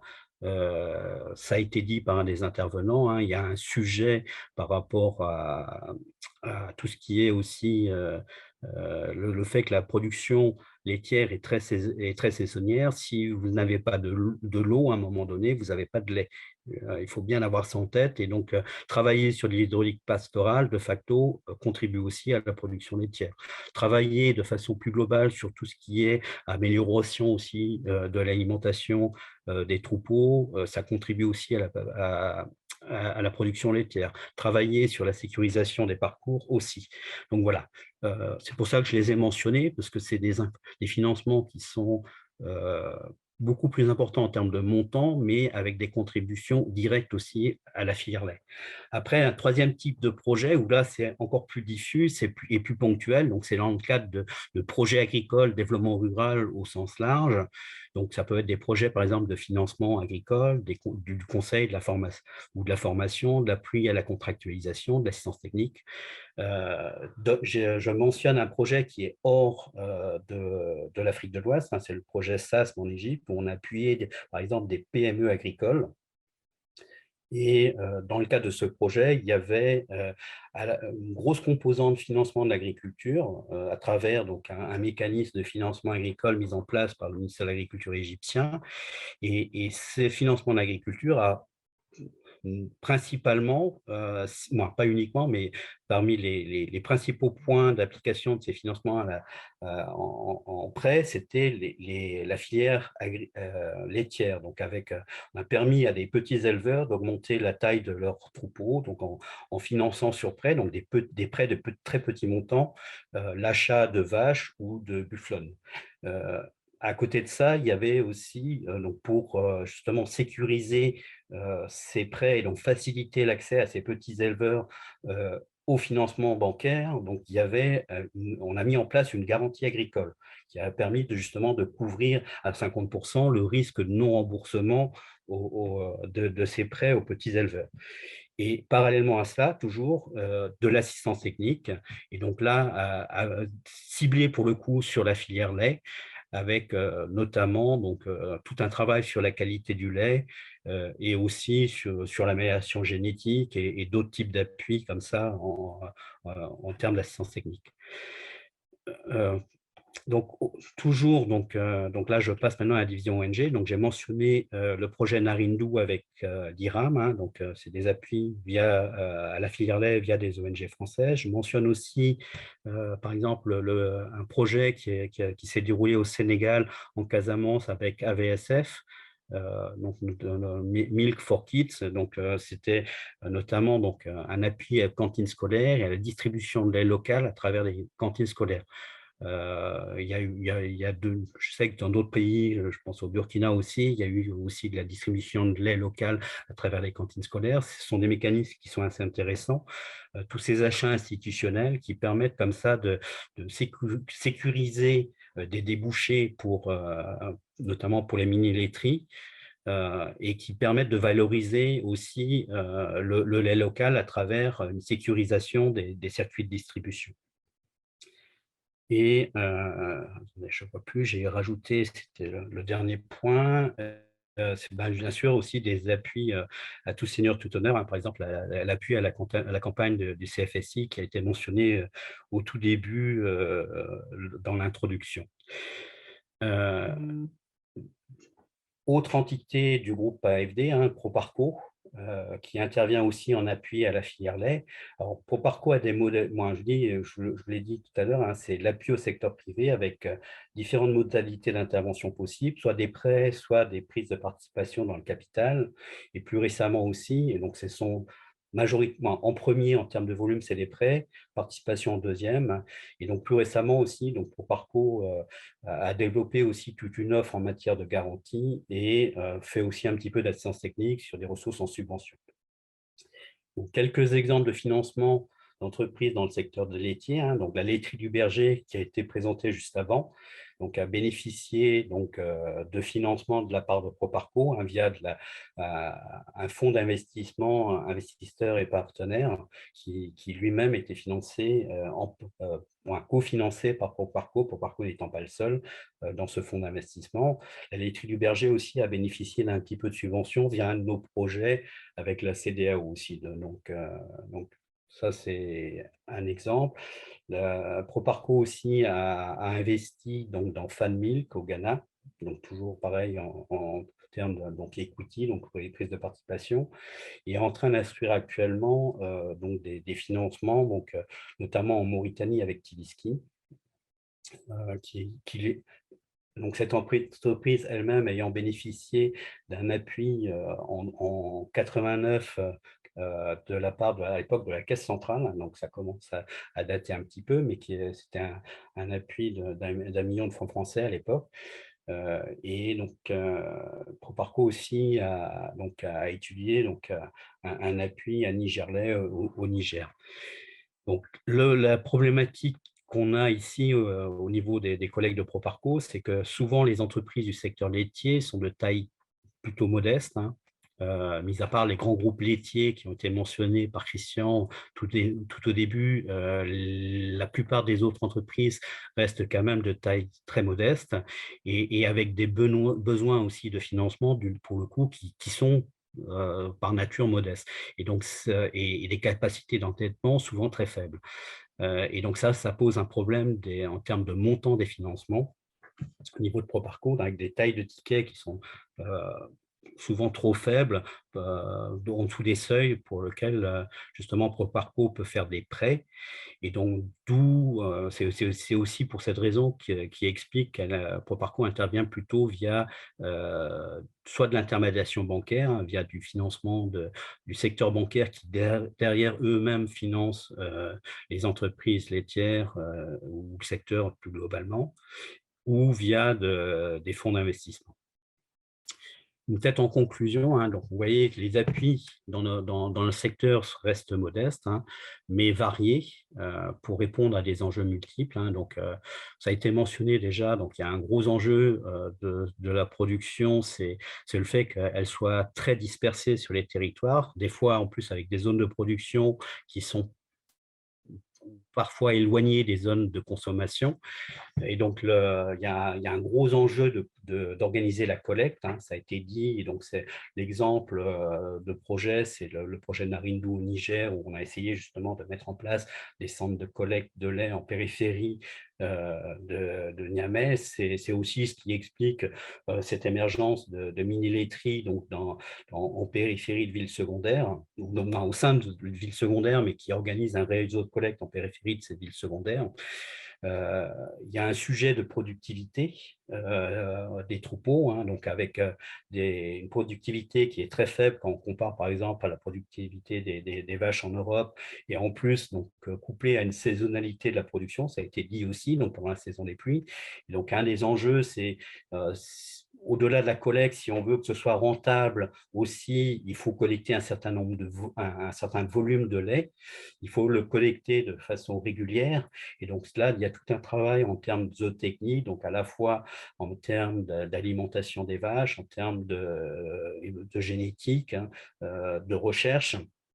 Donc, par exemple, toujours sur Narindu, donc, le centre de collecte est couplé à un centre de commercialisation d'aliments pour le bétail. Il y a aussi du conseil qui est fait au niveau des producteurs en termes de qualité du lait. Hein. Un des enjeux, c'est d'avoir du lait de bonne qualité, parce que c'est une des conditions aussi pour que l'industrie s'approvisionne auprès des producteurs locaux. Le rôle du secteur privé, je pense qu'il faut bien avoir ça en tête, hein, ce n'est pas opposer les producteurs à l'industrie. L'industrie est nécessaire si on veut nous commercialiser un plus grand volume de lait local. Et donc là, l'enjeu, c'est de voir comment on peut encourager ce secteur privé, ce secteur industriel laitier à s'approvisionner davantage en lait local. C'est ce qu'on a essayé de faire au niveau du Niger, parce que en mettant en place ce centre de collecte et en appuyant la contractualisation entre le centre de collecte, ces centres de collecte et Nigerlait, une des industries laitières à Niamey. La question de genre, ça aussi on l'a vu au Niger, hein, souvent le fait de mettre en place une partie de la collecte, ça prive quelque part de ressources financières les femmes, les éleveurs qui étaient traditionnellement chargés de la vente des produits laitiers. Et donc, il faut éviter que la modernisation des filières laitières se traduise par une baisse des revenus des femmes, des éleveurs laitiers. Donc, il y a des choses à faire, et là-dessus, il y a eu toute une réflexion aussi au niveau de Narindou. La nutrition, je l'ai mentionné tout à l'heure avec les cantines scolaires, hein. Le lait, et donc il y a un sujet protéines de façon générale, et le lait est une source de protéines peu chère qu'il faut développer, parce que ça aussi a des apports nutritifs essentiels pour la croissance, notamment des enfants. Et enfin, cet enjeu de réglementation et de cohérence des politiques, hein, le dernier intervenant de laiterie du Berger l'a bien mentionné, et c'est tout l'intérêt pour moi de l'offensive lait CVAO, dont on parlera un petit peu cet après-midi, et qui intéresse aussi l'AFD. On envisagerait de l'appuyer à travers un possible financement dès l'année prochaine. Voilà. Merci.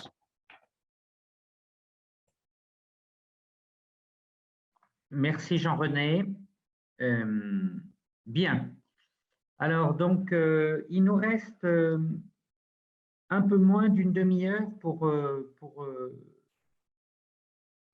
débattre, plus exactement, pour poser des questions et donner la possibilité aux intervenants d'y répondre.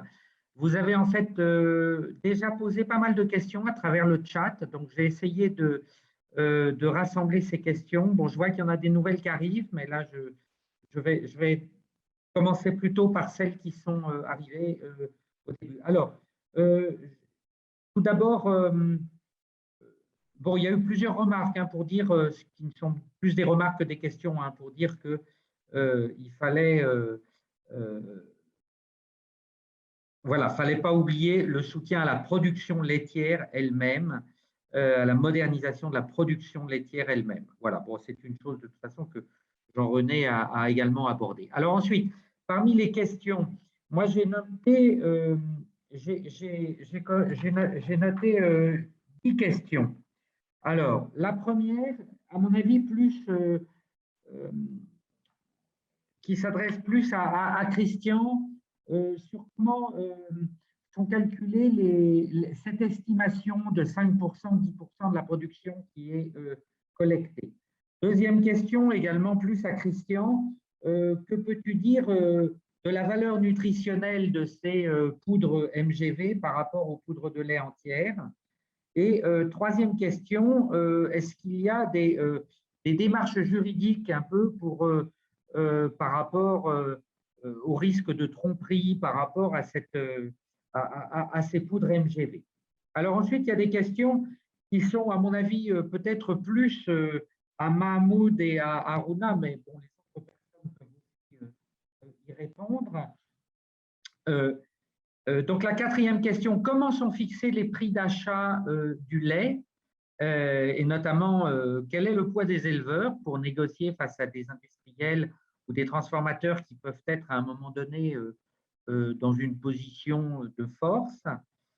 Cinquième question, ça c'est une question sur laquelle il y a eu plusieurs interventions, qui est de dire, voilà, compte tenu des difficultés de collecter du lait dans des systèmes extensifs sur des distances importantes, faut-il prioriser ce type de collecte ou faut-il prioriser plutôt le développement d'élevage périurbain? Sixièmement, est-ce que finalement la transformation du lait local permet aussi une diversification du type de produits offerts aux consommateurs? Septième question, les tanks scolaires sont-ils une solution pour les éleveurs en termes de, voilà, par rapport à divers usages et notamment je pense la conservation du lait? Huitièmement, une question sur la production de fourrage. Est-ce que c'est quelque chose qui se développe chez les éleveurs? Neuvièmement, sur la question des races, est-ce que c'est une priorité de faire une amélioration génétique? Et est-ce qu'il ne devrait pas… voilà, que penser de la production de laitière de chèvres enfin, également des chamelles? Et puis voilà, une dernière question, peut-être plus pour l'AFD. Est-ce que vous avez également une politique d'appui plus aux services connexes qui permettent de sécuriser les investissements des éleveurs, donc des appuis au système bancaire, aux IMF ou à des systèmes d'assurance? Voilà. Donc, je propose de donner la parole donc successivement à vous quatre et on verra ensuite s'il nous reste du temps pour les autres questions, mais probablement pas. Donc, voilà, tout d'abord, la parole à Christian. Merci à tous. Je augmente un petit peu le son, voilà, comme ça vous m'entendrez mieux. Oui. Donc, comment on a calculé… Hein. Oui, je prends les trois premières questions. Hein. Comment on a calculé le taux de lait collecté par rapport à la production traite au niveau national? Alors, ce que l'on a fait, c'est que quand on parle de pourcentage de lait collecté, on parle de lait collecté par les laiteries. Et donc, on a fait cet exercice-là en évaluant ce qui était collecté par les mini-laiteries, ce qui était collecté par les laiteries. Et ça par des enquêtes, hein, on le mesure. Et puis, on comparait ça à ce qui était produit en fonction notamment des effectifs ou des données nationales des pays. Donc, en croisant nos informations, parce que nous, on a aussi régulièrement, alors de façon plus ponctuelle, des mesures sur le terrain. Et puis, par rapport à ce qui était importé, mais dans ce qui est importé, on ajoutait, parce que ça ne figure, enfin, jusqu'à 2018, en tout cas, ça ne figurait pas dans les bases de données, et on y ajoutait les réengraissés MGV. Et donc, c'est comme ça que l'on obtient des chiffres faibles, voire très faibles, pour des pays, même, par exemple, pour la Mauritanie, moi, je m'attendais à des taux plus élevés. Mais la Mauritanie, ça, j'ai vu dans le chat tout à l'heure et je suis tout à fait d'accord avec ça, c'est qu'il y a des niveaux d'importation de poudre qui sont là aussi très élevés. Alors, ce qui n'est pas compté dans ce pourcentage de lait collecté, c'est ce qui est vendu, ce n'est pas un pourcentage de lait vendu, c'est ce qui est vendu sur les circuits informels. Ça peut être assez important, ce n'est pas là-dedans. Ça ne veut pas dire voilà, que c'est que du lait autoconsommé. La part informelle de lait vendu, ça n'apparaît pas dans ce pourcentage-là. Le deuxième point sur la valeur nutritionnelle des laits MGV par rapport à du lait entier, ça se joue essentiellement sur quelle est la différence nutritionnelle entre de l'huile de palme et du beurre. Donc là, il y a toute une bibliographie là-dessus. Moi, je vous invite à regarder ce que l'on a écrit récemment, donc dans un rapport qui est téléchargeable, que l'on a fait à la demande de parlementaires européens, donc avec un document qui a été publié en début d'année 2021, qui fait un état des lieux justement sur ces questions nutritionnelles. Alors, il faut savoir que un des problèmes avec l'huile de palme, c'est sa valeur en vitamines apportée par le beurre, qui n'est pas par l'huile. Puis des questions aussi d'acide gras, mais moi, je ne viens pas là-dessus, c'est très technique. Par contre, pour les vitamines, c'est souvent quelque chose qui est mis en avant. Sauf que dans les poudres, sont souvent, enfin même quasiment toujours aujourd'hui, ajoutées des vitamines et donc qui rétablissent ce déficit nutritionnel que l'on pouvait avoir avec l'huile de palme. Et le troisième point, c'est la question des démarches juridiques par rapport aux produits MGV et donc la dénonciation des publicités mensongères, pour faire simple. À ma connaissance, en Afrique de l'Ouest, au-delà justement de l'information du plaidoyer porté par Mon lait local ou par N'exportons pas nos problèmes côté Union européenne, il n'y a pas de démarche, à ma connaissance, mais il y a des gens dans le chat là, qui pourront nous répondre plus clairement là-dessus, en tout cas qui sont arrivés au bout. Alors, c'est cette semaine en France, j'ai vu qu'il y avait un reportage au niveau des infos nationales du 20h le soir, donc quelque chose de sérieux, qui dénonçait précisément cette question-là, y compris d'ailleurs pour l'huile de palme, avec l'usage de l'huile de palme dans la fabrication des chocolats. Et toute une série, ils avaient donc, je ne me rappelle plus qui portait ça côté français ou européen, mais en tout cas, côté européen, côté français, là, je vois que exactement sur le même type vraiment de publicité mensongère, où on a une présentation du produit qui vous dit, ben voilà, c'est ça que je vous vends, et en fait, ce n'est pas ce qu'il y a dedans. Et pas plus tard que cette semaine, je me suis rendu compte d'ailleurs, pour la petite anecdote, que Bell donc, vend, là ça on le sait depuis longtemps, de la vache qui rit, et en 2018, Bell avait vendu donc de la vache qui rit. Ça a changé, souvent une nouvelle formule plus onctueuse, hein. Mais en fait, ça c'était, ils avaient changé l'apport, c'était plus du lait entier, mais maintenant c'est fait à l'huile de palme. Alors, il y a la nouvelle formule là depuis quelques mois, donc, au moins vendue au Sénégal, et c'est écrit dessus. Alors c'est vraiment la boîte comme on avait dans l'ancien temps, c'est écrit original dessus, mais cette boîte-là, c'est bien de la matière grasse, c'est de l'huile de palme. Et moi, quand je vois cette boîte-là, je me dis, tiens, c'est curieux, ils ont remis du lait entier. Pas du tout. C'est bien de l'huile de palme. Et pour moi, pour l'anecdote, hein, parce que ça, c'est un produit tout nouveau, c'est de l'huile de palme. Et le consommateur, c'est sûr qu'il achète ça. Et moi, j'étais le premier à l'acheter. C'est après, en regardant l'étiquette, je me dis, ah bah non, c'est pas ça. Le consommateur se trompe à tous les coups. C'est mensonger. Merci Christian. Mahmoud, par rapport aux différentes questions qui ont été posées.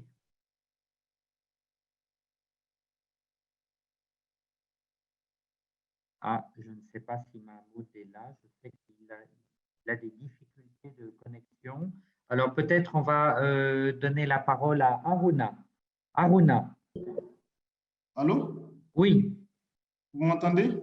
Oui. Voilà. Donc, je disais que moi, c'est Mahmoud Sou, hein. Donc, je vais tenter de répondre à la question qui est relative à la fixation du prix d'achat du lait des éleveurs. Donc, ce prix d'achat du lait, comme je le disais, ça se fait, c'est par saison et c'est par négociation. Donc, au départ, j'ai parlé du modèle ESOP. Dans le modèle ESOP, il y avait une contractualisation entre éleveurs et laiteries. Et cette contractualisation se faisait 2 fois par an, en saison des pluies et en saison sèche. Et ça se faisait au cours d'une rencontre organisée entre les éleveurs et le personnel de la laiterie, où on fait le bilan.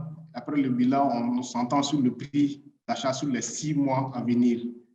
Et en général, on constate que le prix d'achat du lait en saison des pluies est plus faible que le prix d'achat du lait en saison sèche. Ça c'était pendant la négociation. Ça, c'est le cas du système ESOP. Mais si on essaie de voir les autres systèmes portés par des coopératives, même des producteurs privés, bon, ça se fait de façon informelle, quoi, dans la plupart des cas.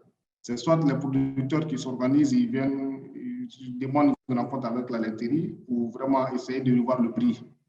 Parce que, ça, comme je l'ai dit, ça dépend des 2 saisons. En saison des pluies, le prix est bas, c'est autour de 250 à 300 francs le litre, voire 350, ça dépend aussi des localités. Mais en saison sèche, dès que la saison sèche commence à pointer à l'horizon, ils font appel à la laiterie pour revoir le prix. Et ils essaient de négocier entre eux pour tomber sur un prix. Et généralement, c'est entre 350 et 400 francs. C'est fin, hein, 350 et 400 francs en saison sèche. Donc, c'est comme ça que ça se passe en ce qui concerne la fixation du prix. Maintenant, il y avait une autre question qui était relative à la collecte de lait. La question, c'est de savoir est-ce qu'il n'est pas préférable d'augmenter la collecte dans une zone de production, de la quantité collectable dans une zone donnée, plutôt que d'essayer d'étendre, mettre plusieurs unités de collecte de lait, de transformation de lait. L'idée à notre niveau, c'est de faire en sorte que, comme nous, on intervient en milieu rural, c'est un peu plus à l'intérieur. C'est pourquoi on met en place des mini-laiteries qui sont capables de transformer de petites quantités et vendre au niveau local. L'idée, c'est vraiment de faire un ancrage local et la mini-laiterie, c'est vraiment un moyen pour les producteurs d'écouler rapidement leur production.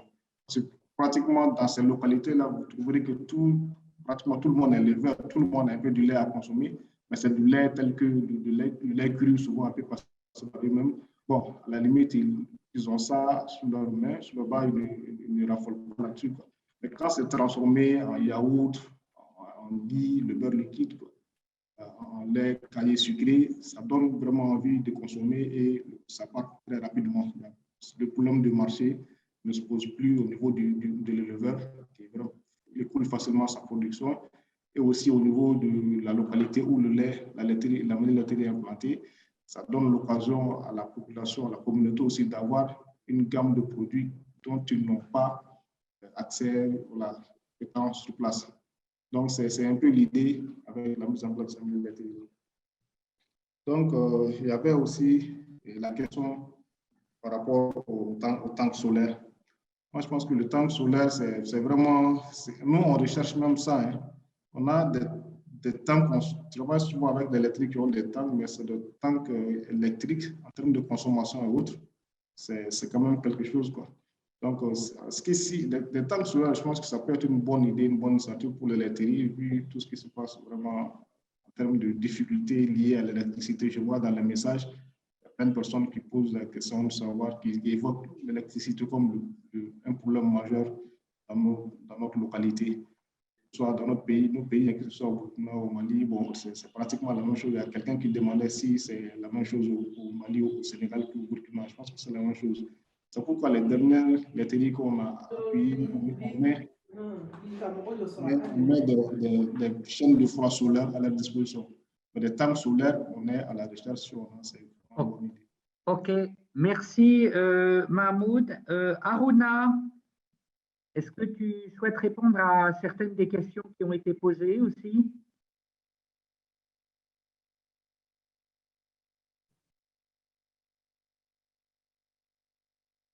Aruna?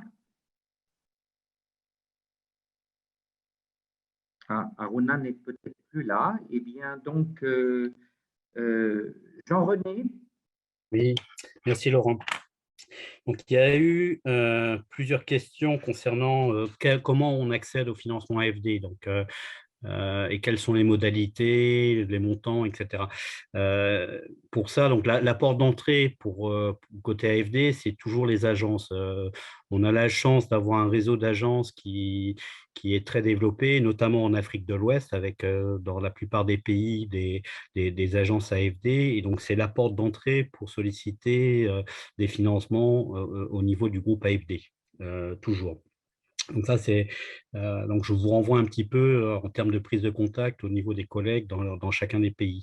En termes de modalités, toujours, je l'ai dit dans la présentation du contexte au début, quand j'ai présenté un peu le groupe, l'AFD est majoritairement, c'est des financements souverains. Donc, c'est des financements des États. C'est aussi des financements des ONG, notamment françaises.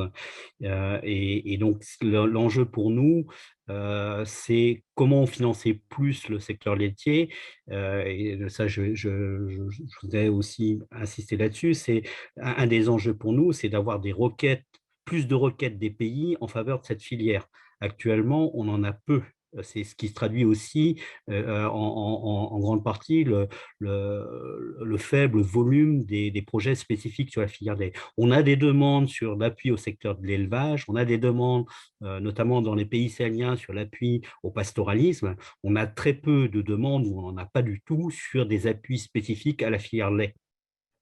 Donc ça, je pense qu'il faut, et donc derrière, ça pose un petit peu aussi la place qu'a en termes de priorité cette filière lait dans les politiques publiques des États d'Afrique de l'Ouest. C'est tout l'intérêt aussi de l'offensive lait qui a identifié la filière lait comme une filière prioritaire au niveau régional. Il y a la même chose aussi du côté CEDEAO, le lait est une filière prioritaire, mais ça tarde un petit peu, nous, le constat, c'est que ça tarde un petit peu à se traduire dans les politiques nationales et derrière dans les requêtes que nous adressent les États. Donc voilà, ça c'est un enjeu pour moi. Sur les appuis directs au secteur privé, quand j'ai présenté un petit peu l'action de Proparco, donc là j'ai un petit peu mentionné les limites, hein.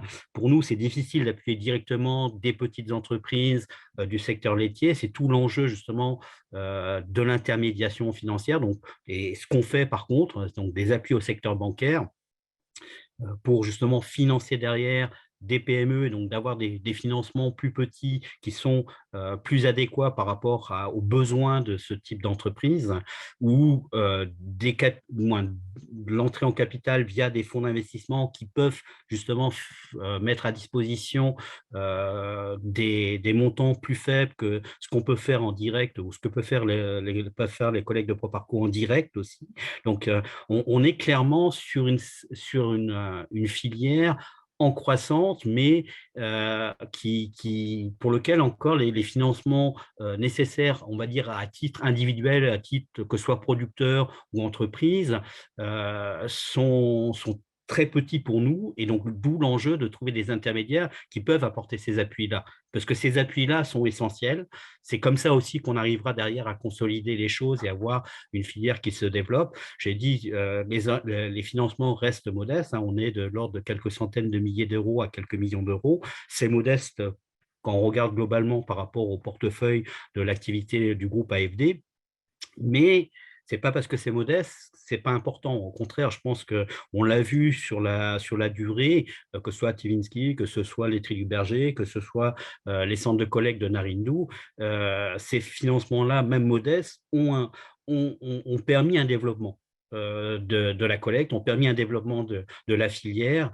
Et donc voilà, l'enjeu, c'est de voir comment progressivement on a des financements au démarrage de l'activité, des financements à une phase intermédiaire, des financements quand les entreprises se développent. Et ça, c'est quelque chose qui se met progressivement en place. Il y a un petit sujet spécifique sur le financement des éleveurs. C'était aussi une question. Effectivement, le financement bancaire actuellement, il est quand même beaucoup plus ciblé sur, on va dire, l'activité agricole stricto sensu. Il y a une offre nettement moins diversifiée, spécifique aux activités des éleveurs. Et ça, c'est un vrai sujet sur lequel il faut qu'on travaille. Par exemple, sur l'assurance agricole, on a peu de choses là-dessus. Et il y a quelques activités sur l'assurance agricole, mais il n'y a rien, par exemple, sur l'assurance de l'activité pastorale, et c'est un vrai sujet.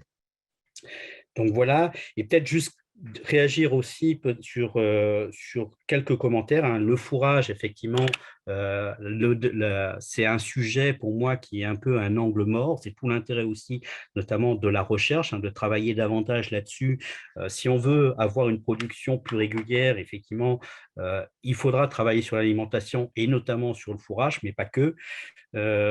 Sur les races, alors bon, il y a eu une question là-dessus. Moi, je pense que c'est pas forcément pour moi toujours la priorité, mais c'est clair que ça peut être intéressant quand on commence à être sur un début d'intensification, avec un début aussi donc de développement de ceintures périurbaines, laitières en périurbain de ville ou de capitale ou de ville secondaire, hein. C'est là où ça devient intéressant.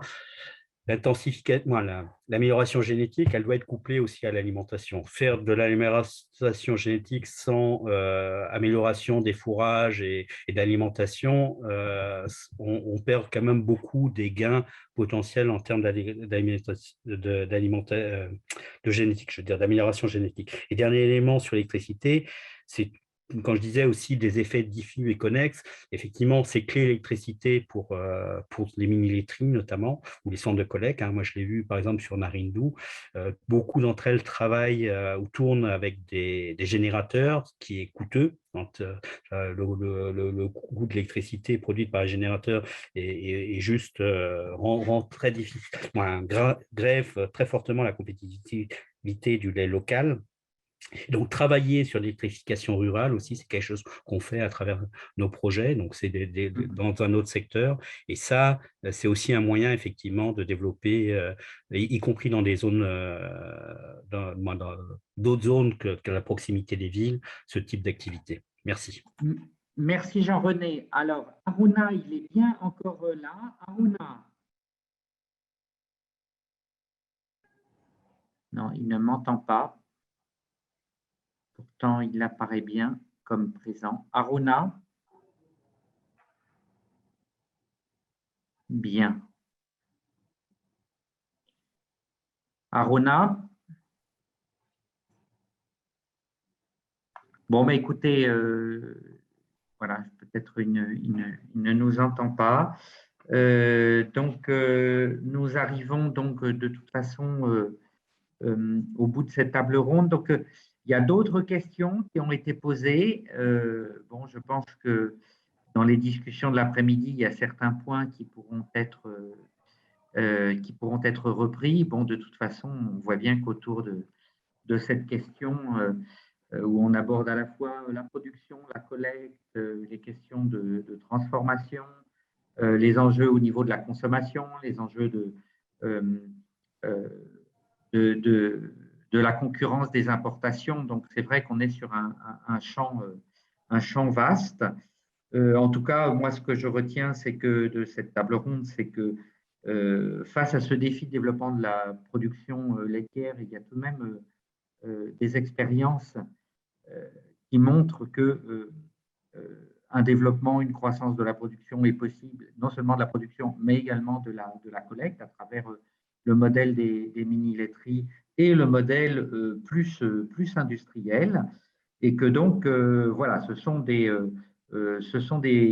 modèles qui sont, voilà, qui nous apprennent beaucoup de choses sur, je dirais, les conditions de développement de la production laitière. Voilà, Anne-Françoise, je te recède la parole. Merci en tout cas à tous les intervenants pour cette table ronde. Et donc, Anne-Françoise, je te recède la parole. Merci aussi à toi, Laurent, pour l'animation de cette matinée, sachant que pour nos intervenants aussi, c'était compliqué de devoir faire bref, mais on a appris beaucoup de choses aussi. Et donc, au-delà des initiatives que tu as soulevées qui montrent que oui, c'est possible, on voit aussi dans les questions qu'on a pu se poser à quel point l'enjeu du développement de la filière lait, elle doit se faire au niveau des acteurs. Je citerai juste comme exemple par rapport à la question qu'on peut avoir, qui a été posée justement, où faut-il investir le plus? Est-ce que c'est au niveau périurbain ou est-ce que c'est au niveau rural? Et la réponse de Mahamotso, elle est importante parce que quand il nous dit effectivement que eux se concentrent sur les personnes en zone rurale, c'est important parce que c'est bien l'enjeu des territoires, c'est bien l'enjeu qu'on ne va pas juste privilégier certains endroits du territoire, mais que dans les actions qui sont menées, telles que le propose le ICD, c'est de s'intéresser à des endroits qui pourraient être délaissés des politiques actuelles. Et donc, on parle de politique, on parle d'enjeux donc de ces politiques publiques, de ces stratégies d'entreprise. Donc, c'est ce que nous allons voir cet après-midi, donc dans 1 heure. Hein, donc, on vous donne rendez-vous donc à 14 h pour aborder la deuxième question de la journée, donc sur les politiques publiques et les stratégies d'entreprise. Alors, concernant les questions auxquelles on n'a pas pu répondre, je verrai avec mes collègues, donc Hélène Basquin, Alice Moreau, Julie Courtou, qui assurent la prise de notes, s'il y a des éléments qu'on peut également compléter dans le compte-rendu. Alors, je ne vous promets pas qu'on pourra répondre à tout, c'est sûr, mais s'il y a des éléments dont on dispose, on vous les transférera, on vous les mettra bien sûr, sachant également que sur le site alimentaire.org, il y a déjà beaucoup d'études, etc., que vous pouvez consulter. Donc, je vous souhaite bon appétit et puis je vous dis donc tout à l'heure. Et je vois que Yves Lebars, le président du CFSI, nous fait un petit message. Bravo pour cette première séance sur les présentations qui montrent les enjeux, les dynamiques et les difficultés de la filière lait entre Afrique de l'Ouest et l'Europe. Votre mobilisation doit faire bouger les choses depuis la maîtrise des productions en Europe et le respect des producteurs des des deux continents jusqu'à l'appui aux producteurs locaux. Bon courage pour la suite. Donc, merci Yves pour ton message et merci aussi donc à tous les intervenants de ce matin et à tout à l'heure. Au revoir.